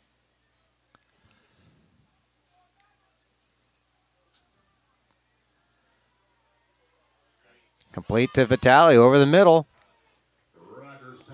Now, Casey's running this kind of a zone defense here. They're setting out there and giving us these little pockets. Vitale and Wells have been able to just go out there and set down a couple times tonight. What did Vitale get on that one? About 6 again? Yep. Out to the 35-yard line. Bringing a man in motion. It's going to be King. Nope, Rigdon sets up in front of him. And too many guys in motion. That's going to be a flag. Rigdon might have been going towards the line. Ugh.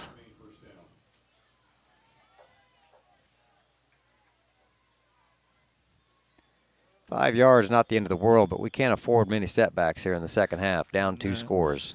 Nope, you gotta get everything positive that you can.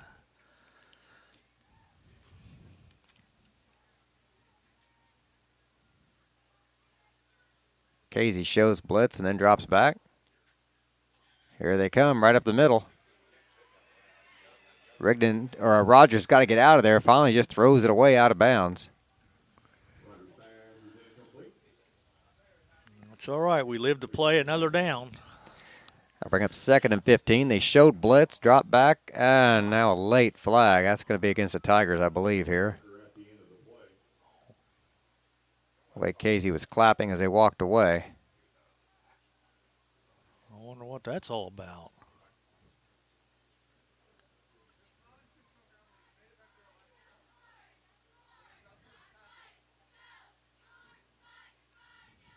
I think they're going to pick that flag up. Yep. I think they may have thrown it for intentional grounding, perhaps. I think that's what he was thinking, but Rogers was clearly out of the pocket. And the ball made it back to the line of scrimmage. That's the thing. You can't just chuck it backwards or sideways. 2nd and 15, ball at the 30. 9:40 to go here in the third quarter. Tigers down by a couple scores.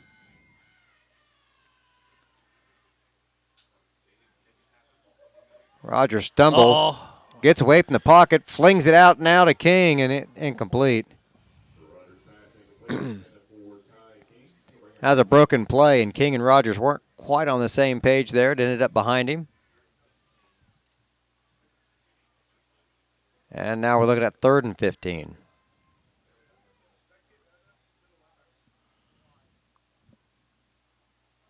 Marshall's down 14-28. There's another score update for you.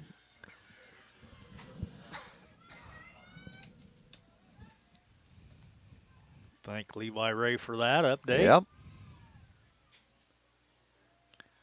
Quick slant to King yes! is complete. It's going to be shy of the first down. But that was a good-looking play, though.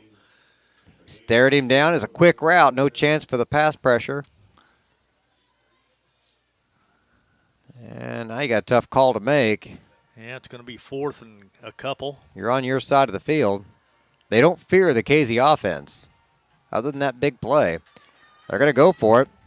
Maybe try and call them off. Look for a hard count here. Yep. You can't leave your lineman down there that long. Oh, they do run a play. Rogers keeps it, dives for the He first got it, down. yeah.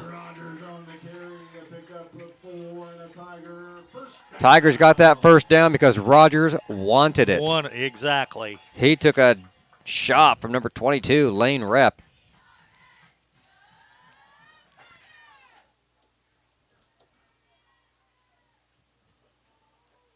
I mean, you don't want it that bad. Maybe you pull up a little short, you duck the hit or something. He went after that first down. 1st and 10 for the Tigers. Handoff to Curl, goes up the middle, slashing through, still driving those legs. The pile behind him, pushing close to a first down. Yeah, I'll give him 8 yards, but boy, the pile ended up at 10.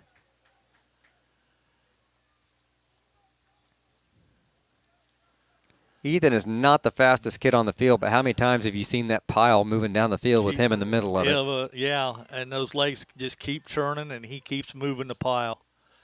Handed off to Curl again up the middle. They found a hole they like. They got a hold of an ankle that time, or he might have got more.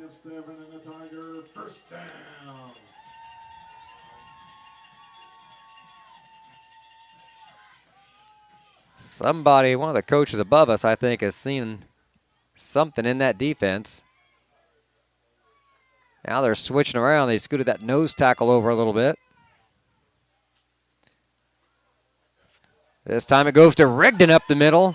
He slices through for a first down. That's a late hit. And that hurt him. Rigdon's down. He was just starting to get up, and that kid piled on him. And he was on top of the ball. He's feeling that one. Knocked the wind out of him. I don't think it's a late hit, though, because number 8 landed on him on his back. You know, he didn't fall face first on him.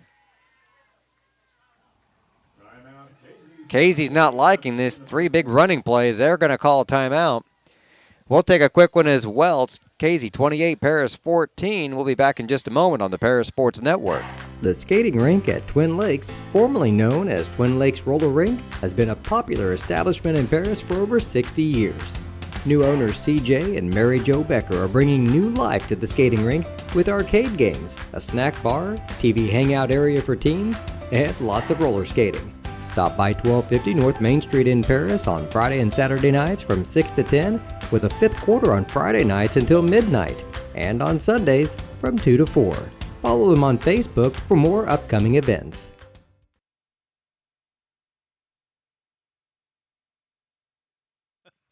$7:28 to go.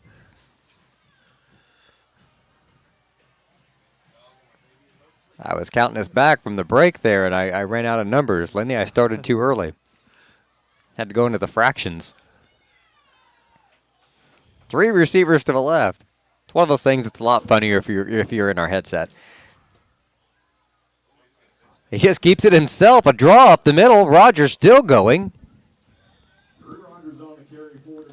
Lenny, he took off running, and like the defense didn't even know he was going. Picks up like 8 yards. 2nd and 2, ball on the 19-yard line. Where'd the running game come from all of a sudden? I don't know, but I like it. Like you said, it's just right straight pretty well up the middle. Burns this time. They're staying with the running game, and it's a Tiger first down. Give him 4 yards. He's up to the 15-yard line.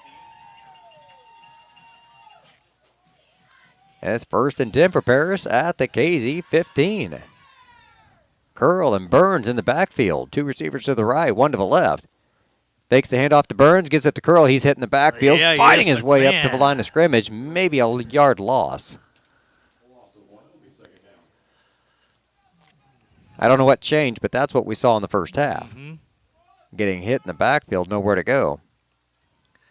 I think they should have gave it to the first, because Burns plowed right on through. He probably could have picked up 6 or 8. Burns sprints out wide to the left. Nobody in the backfield this time. And Rogers a jump. Oh!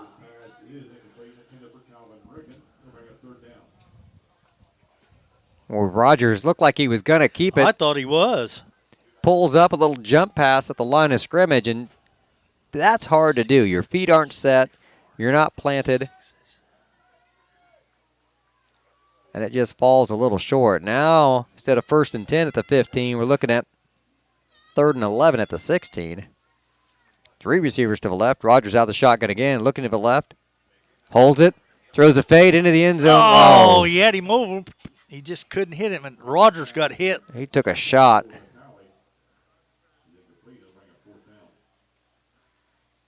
That ball was way off the mark. Not a typical pass that we've seen from Rogers tonight. He got hammered, too. Yeah, he did.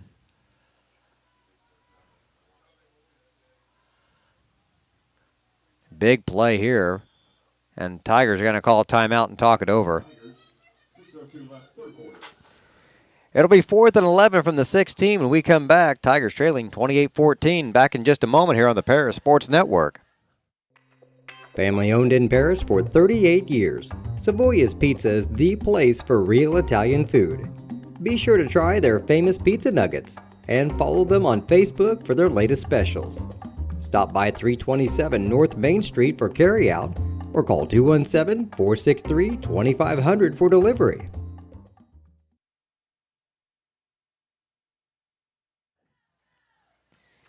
A timeout call by the Tigers, facing a big choice here. You can get a first down without scoring. You don't have to go into the end zone here. It'd be nice. Yeah. Rogers has got his helmet off. Had to get a good drink of water and catch his breath. He came up holding his ribs, and he said he took a shot. I didn't notice if he got hit as he threw or not. I think it's just right after he threw. It could have been roughing a passer, but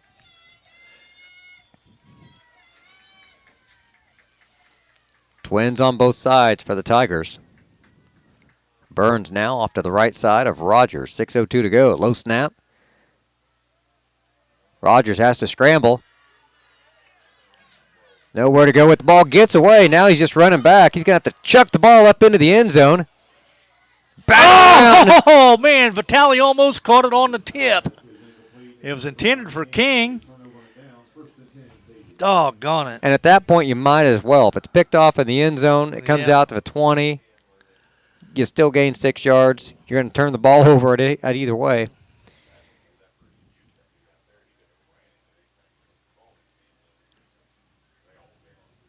He was running for his life back there. How he stayed alive, though, it's pretty amazing. Casey now with their worst field position of the night. We got a lot of football left to play. A whole quarter and almost a half to go. Okay, it's going to be Casey 17. It feels like we've crammed 2 quarters of football into half of the third quarter so far.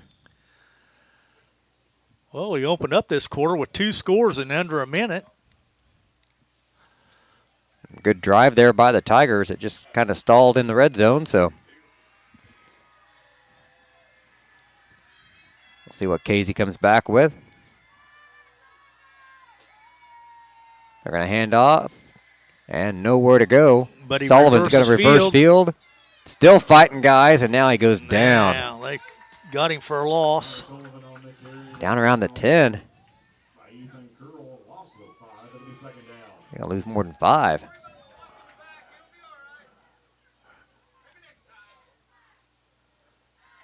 From the 17 all the way down to the 11, he'll lose 6.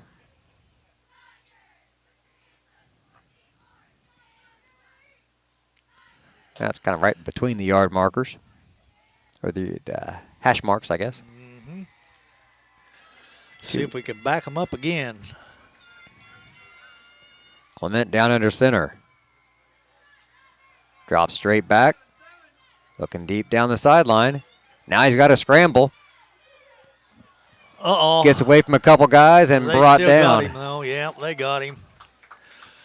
He got back to about the original line of scrimmage, looks like. But yeah, he's going to have another probably 6-7 yard gain here. We'll see where they spot it.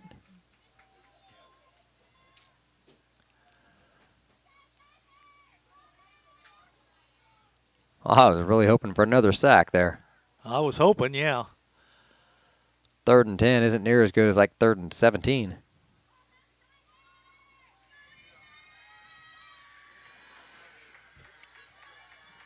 It's all right. See if the defense can stiffen up one more time. 2 tight ends set. Twins to the right. Looking to pass again. Finally throws it over the middle. Dropped. It's incomplete. Yes. That's a flat-out drop in and out of the hands of number 7. Good play there by Vitale on the defense. Kind of knocked it away.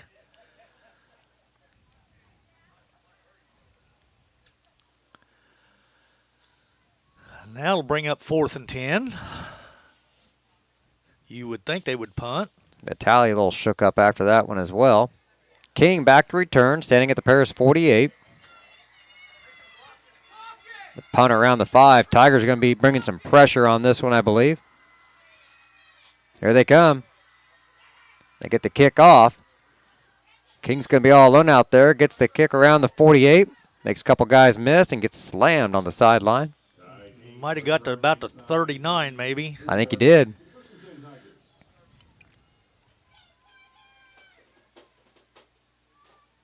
About a 10-yard return or so for him, and Paris will have it 1st and 10 in Casey territory at their 39-yard line. 3:57 to go here in the third.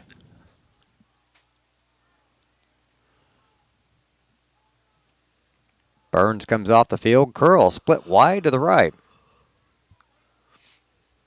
Wells out there along with Vitale. King wide to the left. Rigdon in the left slot.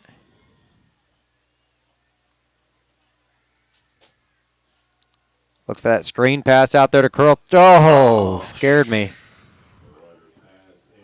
Ill-advised pass that time by Rogers as he kind of jumped and threw it into a lot of coverage. I say there's a lot of people there.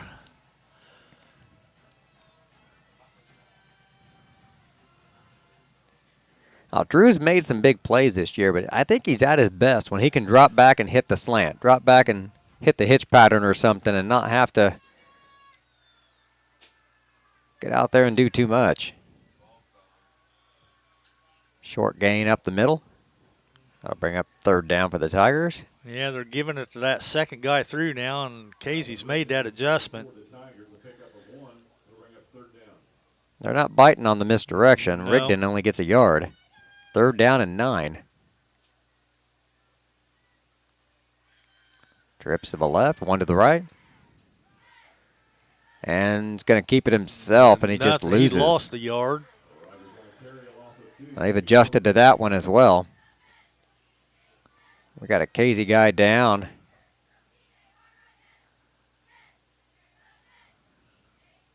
Yeah, he started to get up, and then he kind of went back down to the knee.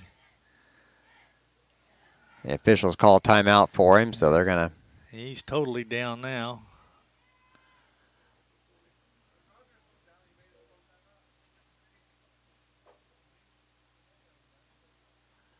They're going to check him out. I think he wanted to get up, and the official made him stay there because he had already stopped the clock for him. So he's going to walk off the field. And yeah, he seems to be okay. One of those just takes you a minute to get off the ground, and if they hadn't stopped the clock for him, he probably would have stayed in the game. Big 4th down here for the Tigers. You're in their territory. You're not really in a place to punt. But you got to come up with 10 yards.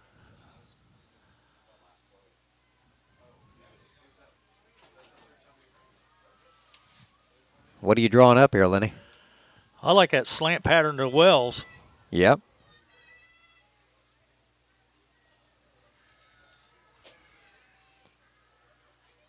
Curls. Oh, he.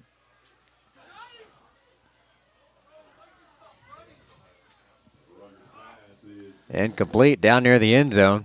He was going for King again. King kind of got turned around and looked like he got a little bit of a shove, but they didn't throw no flags, so looks like we're going to turn it over on downs right there. Yep.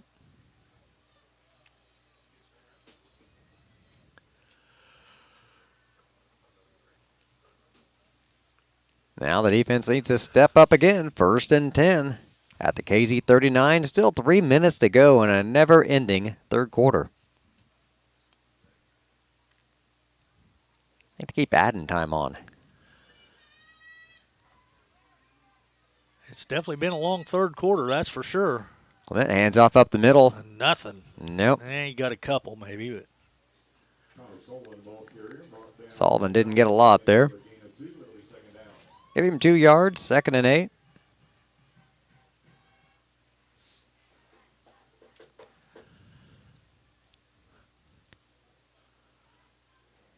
Mentioned Paris having up and down season. Casey not playing like a 7-1 team. This is not what I expected from them. No, coming I think in tonight. Defense is definitely their strong suit. I agree. Handoff up the middle. Short gain there. I think that was number 2. Karras, he picked up 5. Yep. He hasn't had too many carries tonight. I was to say that's his first carry this half. He only had 3 in the first half. He's got 4 carries now for 9 yards. They're looking at 3rd and 4 now at their own 45, just under 2 minutes to play in the third. Karras stays in the backfield, I believe, along with Sullivan. And the ball's on the ground. Karras let it go. Paris says they got it, but I don't know. They always say they got it, though, Yeah. don't they? They do.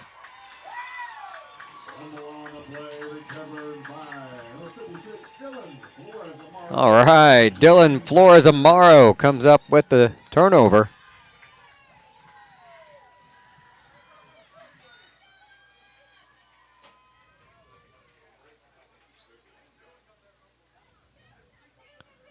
All right. Break for the Tigers now. Trying to even up that turnover ratio.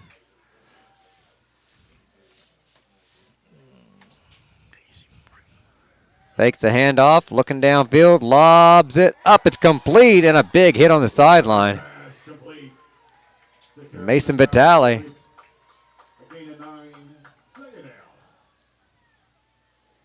That came out like a wounded duck. Yeah, it did. I thought he was throwing it at the guy in front of him. I was starting to hold my breath a little bit. And it was right in the belly there for Vitale on the sideline. Minute to play now, 2nd and 1. Fake the handoff. The throw is out and complete. Bobbled around, slips past the 2 tackles. What a run out there.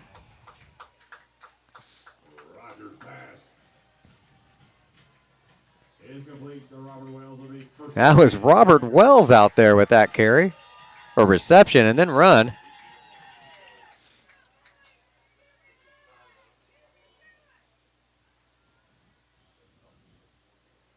He was breaking tackles and took a couple of them to bring him down. 1st and 10 at the KZ32.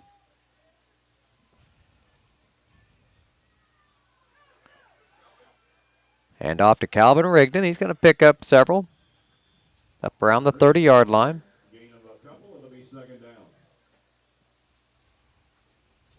End up being 2nd and about 8 or so here.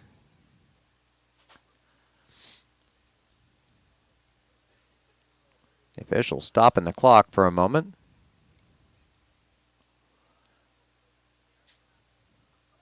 Now they're winding the clock. I'm not sure what that was about. I'm not sure either.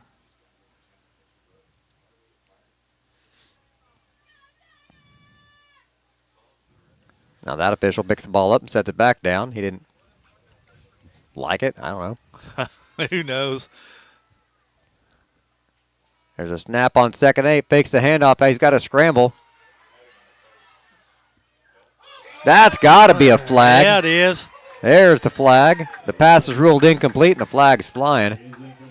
Intended for Gabe Roush.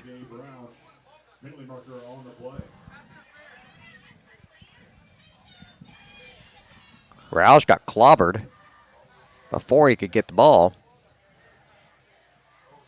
Pass interference is the call against KZ Warriors. That play will result in a Tiger.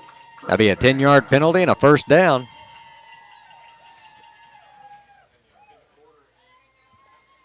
That's the end of the quarter, and we're still down 2 touchdowns, even after scoring on the opening drive.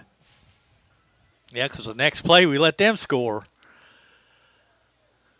So they won't play one more here. They're lining up.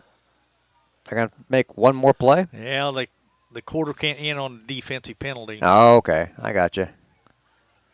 Rogers, a fade into the end zone. He's There open. he is. King Yes. for the touchdown. Made the extra play count. Huge night tonight for Ty King. Let's see, where was that at? 20, right about the 20, wasn't it? No? Let's see, the markers 15. at the 15, and we were 2nd and 8. No, it was 1st down because we got the penalty, so 15-yarder. Now we need the extra point, 28-20. Here's a snap, the hold's down.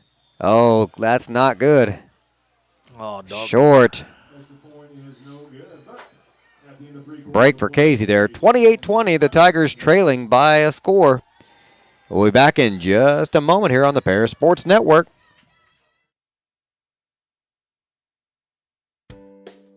make plans to attend Lake Ridge Christian Church this Sunday, either for their traditional service at 8 a.m. or their contemporary service at 10:30 a.m. There's something for everyone at Lake Ridge, from infants to the more seasoned generation. Visit their website at lakeridgechurch.org or find them on Facebook to watch their service each Sunday morning at 10:30. Welcome back to fourth quarter action here from Paris High School. Tigers trailing Casey 28-20.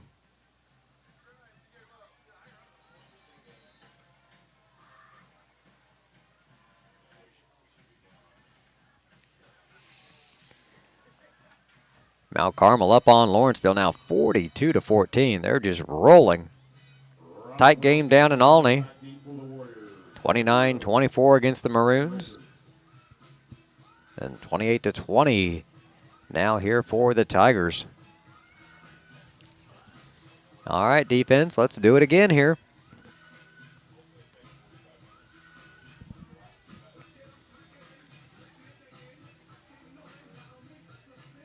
Wells to kick off. Short kickoff and out of bounds. Went out down there around the 20.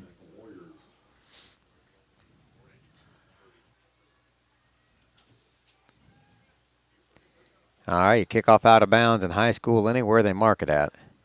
30 or 40? I'm not sure. 30, I think. But I thought it was the 40 in the pros. 35. Okay, we'll split the difference. Well, a good return will get him to the 35, so 12 minutes remaining in this contest. Everybody bunched up on the right side this time for Casey. And they'll run it to the right. Trying to get the corner. They don't get it this time. He don't get it there either. Good job by Rigdon and Wells. Yep. They'll get a couple.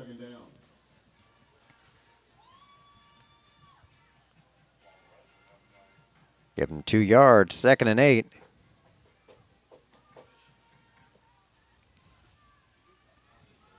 Well, other than that one long run, we've pursued really well tonight to the sidelines. Okay, they're going to bunch up everybody again to the near side. Now, man in motion to the left. They're going to run it to the left. Sullivan cuts inside the tackle. Just gets a couple. Actually gets about 4 there. A manageable 3rd down here for Casey. It's going to be about 3rd and 3. Yep.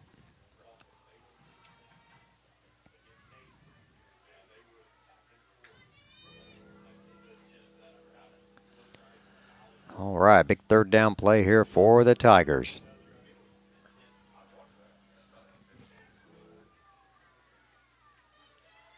Well, you got to think it's going to be Sullivan again, you would think. No, it's not. It's Karras. Picks up the 1st down. Down to the Paris 48.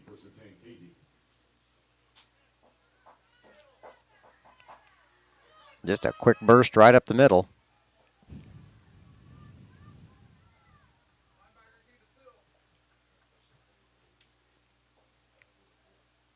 So 1st and 10 for Casey here. 10:14 to go in the ball game.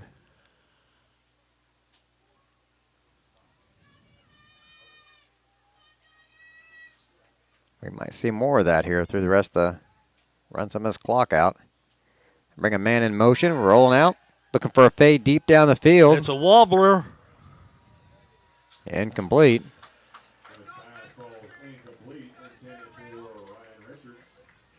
A lot of contact out there between Richards and Williams, but I think that was just legs tangled up, guys run into each other down the field, incidental contact. It's going to bring up 2nd and 10.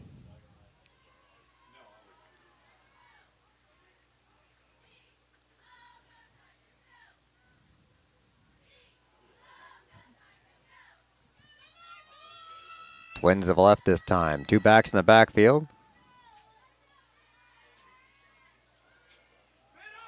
Right up the middle. Surge. Got a Surge. good surge, yeah. Yeah, they did. They had him stop for about a yard, and he ends up picking up 2 more after that. So 3rd and 5.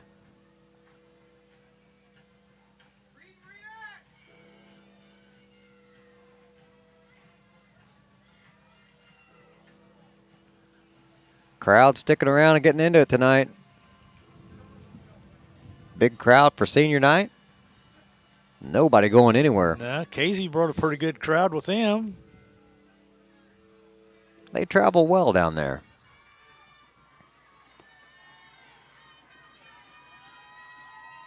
Trying to send a guy in motion. Here he comes now. Pitch to the left to Sullivan. He's got the corner this time. Got the first down and more. Whole lot more. That's his best play. He just wants to turn the corner on you. And we've been able to stop it most of the night.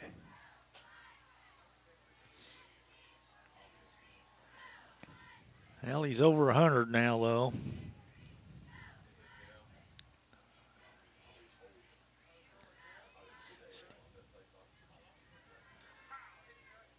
It'll be 1st and 10 at the Paris 30.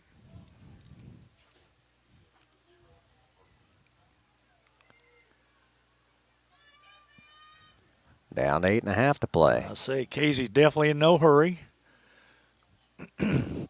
Handoff right up the middle again to Sullivan. Falling forward, a gain of about 4. Maybe 3. We'll see where they put it here.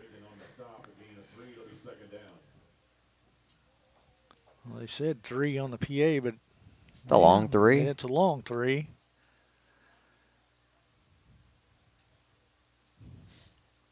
Yeah, it's just past the mark there. 1, 2. I call it 3.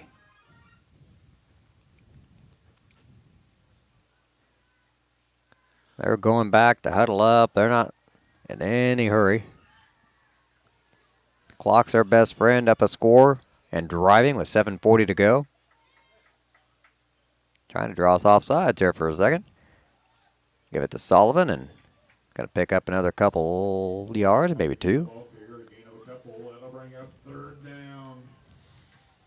3rd and 5, right where we were a couple moments ago. Flores Amaro hustles off. Cohen Brinkerhoff coming in.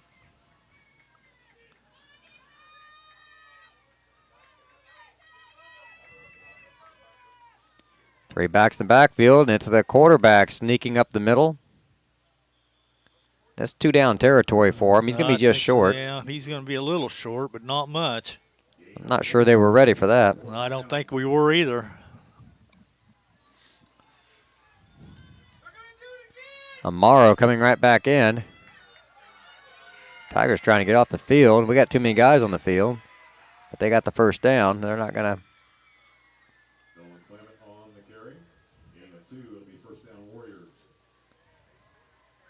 First down. Clock running with the ball just inside the 20.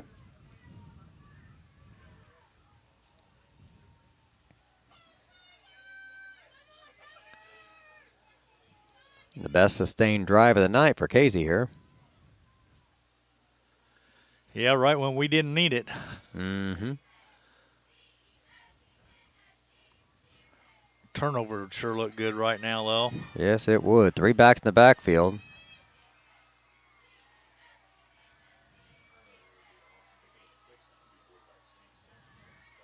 Second guy through and just a couple. Maybe a yard.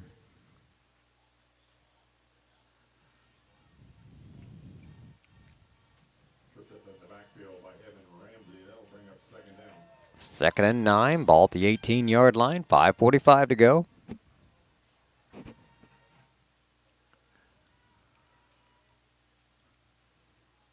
The band has not gone anywhere either, Lenny. No, they're not. They're staying there. They're faithful. Leading the charge for the fans tonight.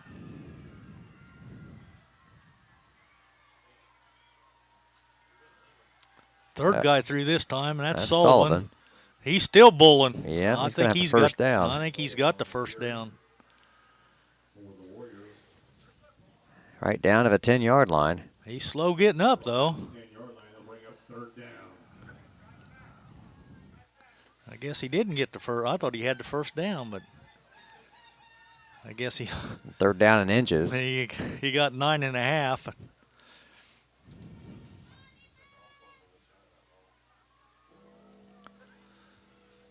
No.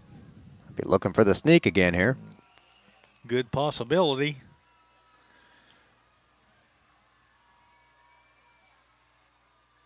Nope. They're going to try to get it outside to Sullivan. He cuts it back in, takes a shot, slips away, and he's in Bounces for the off score. and scores. Didn't need that. Nope, 34-20 with 4.5 minutes to go.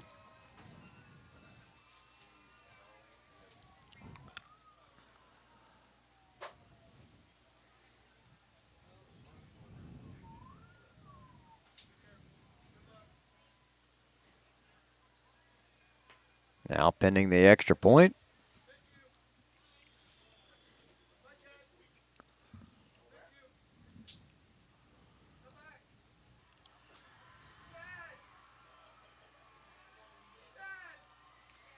High snap, the kicks through the uprights. And it's 35-20. The Tigers down 2 scores now with 4.5. We're going to have to hurry. We'll be back in just a moment here on the Paris Sports Network.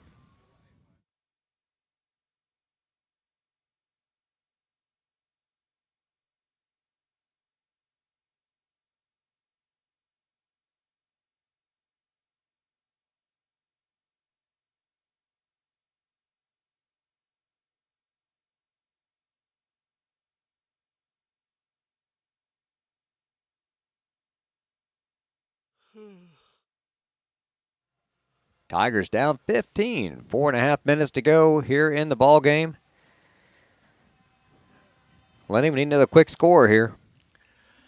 Yep. We got to be in hurry-up mode at this point. Defense has to be thinking turnover.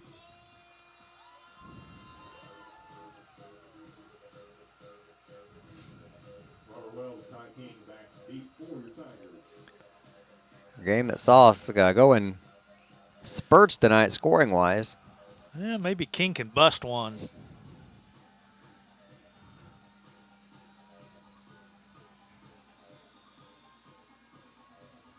We've seen him do that before on punt returns and kickoffs.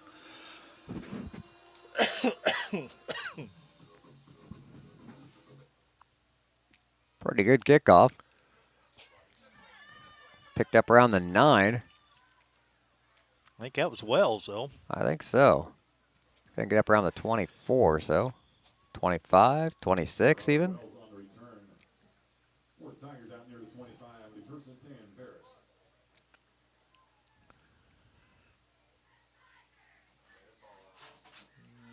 Yep, 26-yard line. Well, Oh, 25, right okay. On the 25.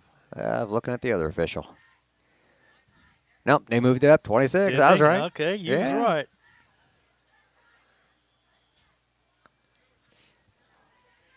.419 on the clock. Rogers looking to his left. Steps up to avoid the rush, and he's brought down. Down from behind. Loss of a couple. It's a shame he couldn't get into him. He had Rigdon all alone down the middle of the field.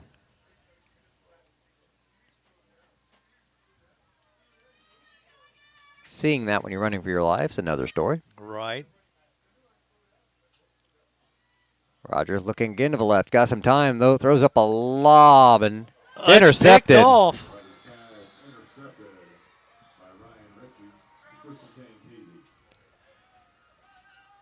Yeah, it's been that kind of night, I guess. It has. That's 4. 4 of them tonight he's thrown.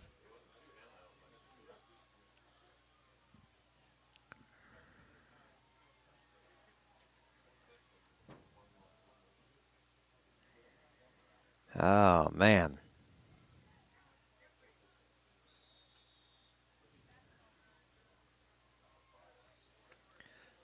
Still Yeah. 3:46 to play, but it's going to take something pretty amazing at this point. I'd say that's probably the nail in the coffin right there, though. That interception. Pretty Being well. down 2 scores. And Casey's got the ball now, so they can just milk this clock for all it's worth. Sullivan trying to get to the left side. Tigers stretching him out. Yeah, It's a loss. He's not going to get there, but if you don't create a turnover, they're just going to let this clock run all the way down to nothing. And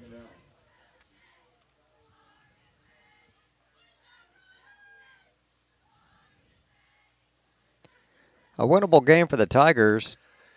Probably not what Casey fans expected when they came in. no, this was definitely winnable. We should have had 21 points in that first half that we didn't get.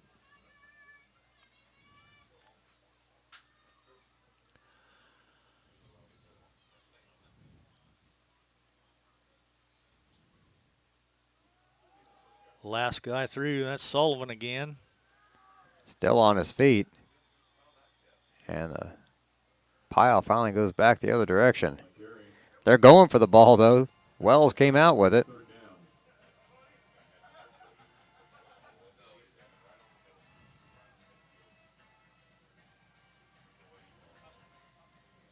We're looking at 3rd and 5.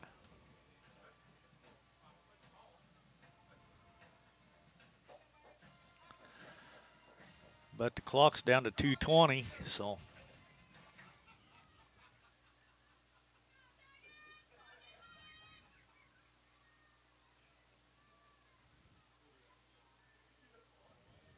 Clement taking his time, down to 3 on the play clock. Karras right up the middle, big game. Nobody expecting him.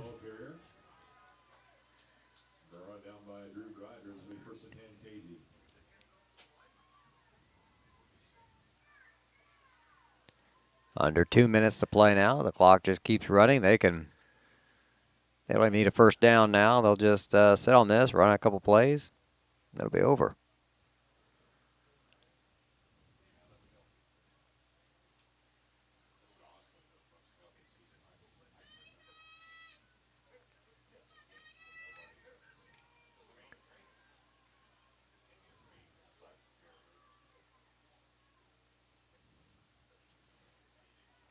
Handoff right up the middle.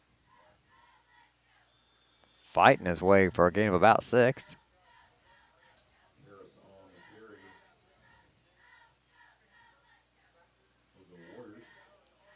Karras again, the ball carrier. Got about 5.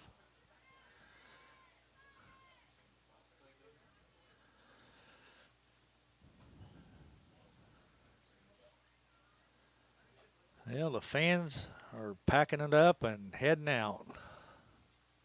A lot of blankets being folded up.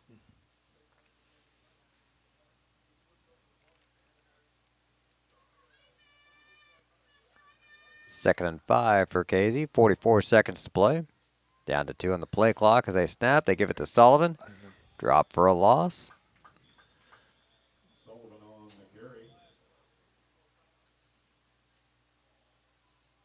And Paris calls a timeout to take their seniors off, I think.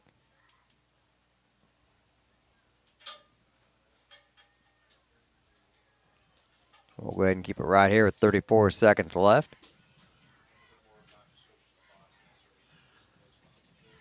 I thought he was going to take the seniors out. I'm not sure why else you'd call a timeout with 34 seconds left, down 15.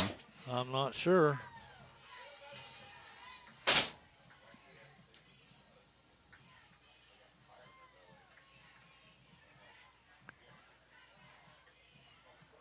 Well, they're staying out there, so. Yep. Instead of 1 play, now they got to run 2 plays, so.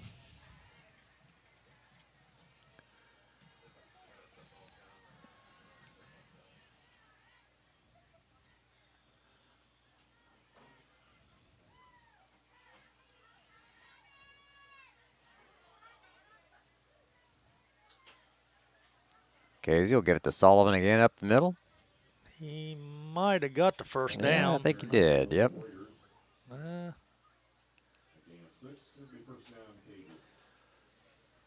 They'll give it to him. Ball will be at the 26-yard line.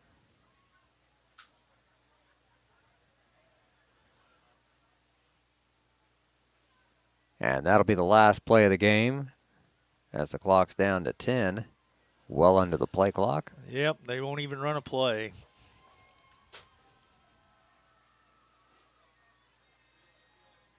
That's your final KZ Warriors 35, Tigers 20. That's your final score, KZ 35, Paris 20. We'll take a break, be back in a few minutes here with some post-game stats right after this on the Paris Sports Network.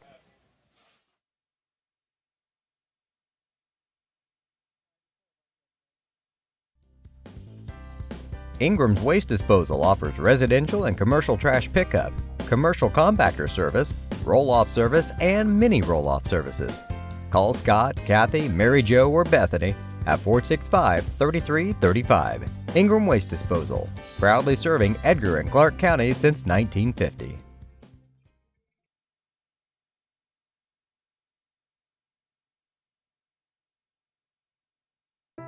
If you're looking for agricultural, business, or personal loans, Longview Bank and Trust has you covered. They can even help you with investment options and online banking. With locations in Paris, Crispin, Georgetown, and Marshall, they're always ready with the services you need. Look them up online at longviewbt.com.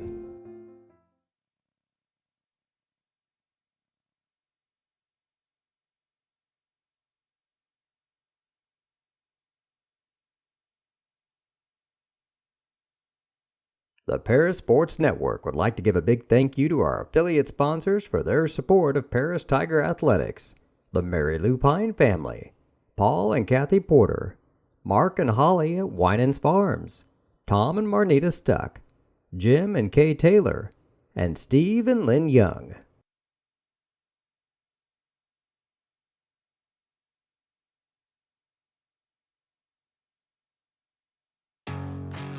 Farm Credit Illinois is a proud supporter of the Paris Tigers athletes and the surrounding farm families. Farm Credit blocks appraisal costs and lender fees and defends our borrowing members with free repricings as the market allows. Farm Credit helps farmers score with annual cash patronage. Team up with a cooperative helping farm families succeed and let us help lead your agricultural business to victory. Best of luck, Tigers, this sporting season.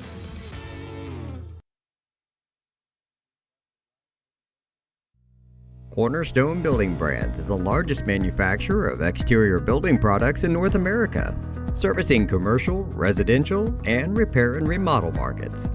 They're the #1 manufacturer of vinyl siding, windows, and metal accessories, as well as North America's top choice in metal roofing and wall systems. With an expansive product offering and more than 100 locations, they're committed to providing high-quality exterior building solutions that their customers and communities can count on.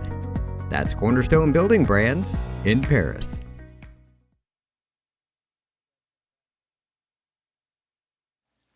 Welcome back to the postgame show here on the Paris Sports Network. I'm BJ Pheasant with Lenny Irwin. The final score, KZ 35, Paris 20. KZ improves to 8-1 on the season. The Tigers fall to 5-4. Like to see those winning records, though. Even in a down year, they did get above 500 and with a shot at the playoffs. Well, that's for sure, but we'll find out tomorrow night. So I'm like you, though. I mean, Casey might be 8-1, but that's a pretty weak 8-1, I'd say, because we gave them 20 points easy, and we should have scored at least 2 more times in that first half that we didn't score. So when we played Mount Carmel, it felt like we were playing an 8-1 team. Yeah. We were outmatched, and we admitted it. We lost to a better team. I didn't feel that tonight with Casey. I did not, no. I felt like we had this game, especially in that first half when we let 2 scores get away from us that I thought we should have had. So, but nonetheless, the scoreboard doesn't lie, and we come up short, 35-20. And speaking of 8-1 teams, Mount Carmel's ahead 42-20, so they're going to go 8-1 over Lawrenceville. Richland County, so it's Olney over Robinson in the fourth quarter, 35-30. Don't know how much time's left in that one. Marshall lost to Newton 40-28, and that's the rest of your LIC conference. All right, Beej. For the KZ Westfield Warriors, I got quarterback Clement, 7 carries for 2 yards. Luke Karras, 9 carries, 36 yards. Connor Sullivan, the big back, I got him 23 carries for $138, and Fred Thomas, 2 carries for 4. Throwing the ball, Clement was only 2 out of 5 for 35 yards. Didn't even complete a pass in the second half. No, but he did in the first half. He had a touchdown pass to Richards, which that was the only catch that Richards had, was that 1 10-yarder, and Fred Thomas had a 25-yard reception. I'm not going to recap all their scoring. Coach is on his way up, so I'll run down the pair of stats real quick. I got Rogers, 10 carries for 13 yards. Mason Burns, 3 carries for a -2. Ethan Curl, 11 carries for 31. Ty King, 1 carry for 3. Calvin Rigdon, 3 carries for 15. Throwing the ball, Rogers was 17 out of 31 for 207 yards, 1 touchdown, and 4 interceptions. And that tells the tale right there. Those 4 interceptions just killed us. They weren't like long interceptions, equivalent of a punt or something like that. I mean, they were returned, they were touchdowns, they were short fields. They killed us. Yep. Vitale had 4 receptions for 39 yards. Burns had 1 reception for 4. Wells had 4 receptions for 45. Ty King had 4 receptions for 104. Rigdon had 3 catches for 9, and Ethan Curl had 1 catch for 6. The Tigers opened the scoring in the first quarter, though, on a 1-yard run by Curl. The kick was good, and at that point we were up 3-0 or 7-0 on a 63-yard drive. Then in the third quarter, 11-19, it was a 52-yard pass from Rogers to King. The kick was good. That capped off a 68-yard drive. At that point, we were only trailing 14-21. And then with no time left in the third quarter, it was a 15-yard pass from Rogers to King. And the kick was no good. And at that point, we only trailed by 8, 20-28. So, but that's the way it goes. So Now we're joined now in the booth by Tiger head coach Jeremy Clodfelter. As Lenny said, Coach, a tough loss tonight. We had a good team came in and gave them all they wanted. We did. And like I just told our kids, I was proud of their effort. Now, we didn't execute at the level we needed to in certain situations. And, you know, that game, there was an opportunity in that game. And absolutely. And when you look down there, our guys, I mean, it stings. And thankfully, I mean, they know. And tip your hat, they're an 8-1 football team. They're really good. But that's where we're at. That's how close we are. We got to protect the football. You can't turn that thing over. I think we turned it over 4 or 5 times tonight. You're not going to beat it 5 times. Not going to beat an 8-1 team when you turn it over like that. But like I said, the execution can be better, and it's been better. So, you know, hopefully get it out of our system. And we just proved we could play with a really good football team, and we'll see who we go against. Tomorrow night we'll find out. And we'll get ready, hopefully have a really good week of preparation, and then go out and play with the same effort and energy that we did tonight, and then just execute better. I was impressed with the defense early on tonight. Holding them, their only scores came on those short fields. They got 10, they get it to 19, or they just the pick 6. Yep. Other than that, their offense didn't produce for a long time. I think you can count on one hand the number of times Sullivan was able to get around that corner. Yep. I was really impressed with the sideline to sideline, just the discipline, staying in the lanes and stringing those plays out tonight. They were all over the field, but they did really good at that. Yeah, they did. The defense played really well. I thought, gave us an opportunity. I mean, obviously, you'd like to have the corner out back down there, and he got loose a few times. Excuse me, guys, hold on. Fighting a cough. But like I said, it comes down to we had opportunities, and we did some things even uncharacteristic. I mean, we put the ball on the ground a couple of times where there was even no contact and stuff, and we got to take care of that. And defensively, early on especially, we had opportunities. They got a short field because of some turnovers, and a good football team will capitalize on that. Yeah. That's what they did. And we went down and had a couple of drives and then got stalled here across midfield there in the third and fourth quarter. And I thought we were running it pretty well at them at times, but they're the type of front you can't live in that run. You got to play action, or you got to deal it around a little bit. And I thought we did a good job early on of, having some poise in the pocket and stepping up and finding people open. And I'm disappointed in the outcome, but in the effort and all that, I'm okay. I'm not. This football team found a way to get in the playoffs, play an 8-1 football team in a really, really good football game tonight, clean up our stuff, and then we'll head on down the road and find out who we play. As about as healthy as I've seen us at the end of the season in Amen. quite some time. And after a year ago, my goodness, right? Absolutely. How about it? So, yeah, I mean, disappointed. It is what it is. But like I said, we made a vow down there to prepare well next week and go out, play at the same effort and energy, execute a little bit better, and see if we can't go on the road in the first round game, find a way to win a game, and get back here and play at the house and get this taste out of our mouth. All right. Well, Coach, good luck. We'll be there rooting you on. Appreciate you guys all year, and we'll see you next week in the playoffs. Thank you. All right. Go Thank Tigers. you. As Tiger head coach Jeremy Clodfelter with our post-game interview. Again, the Tigers fall 35-20.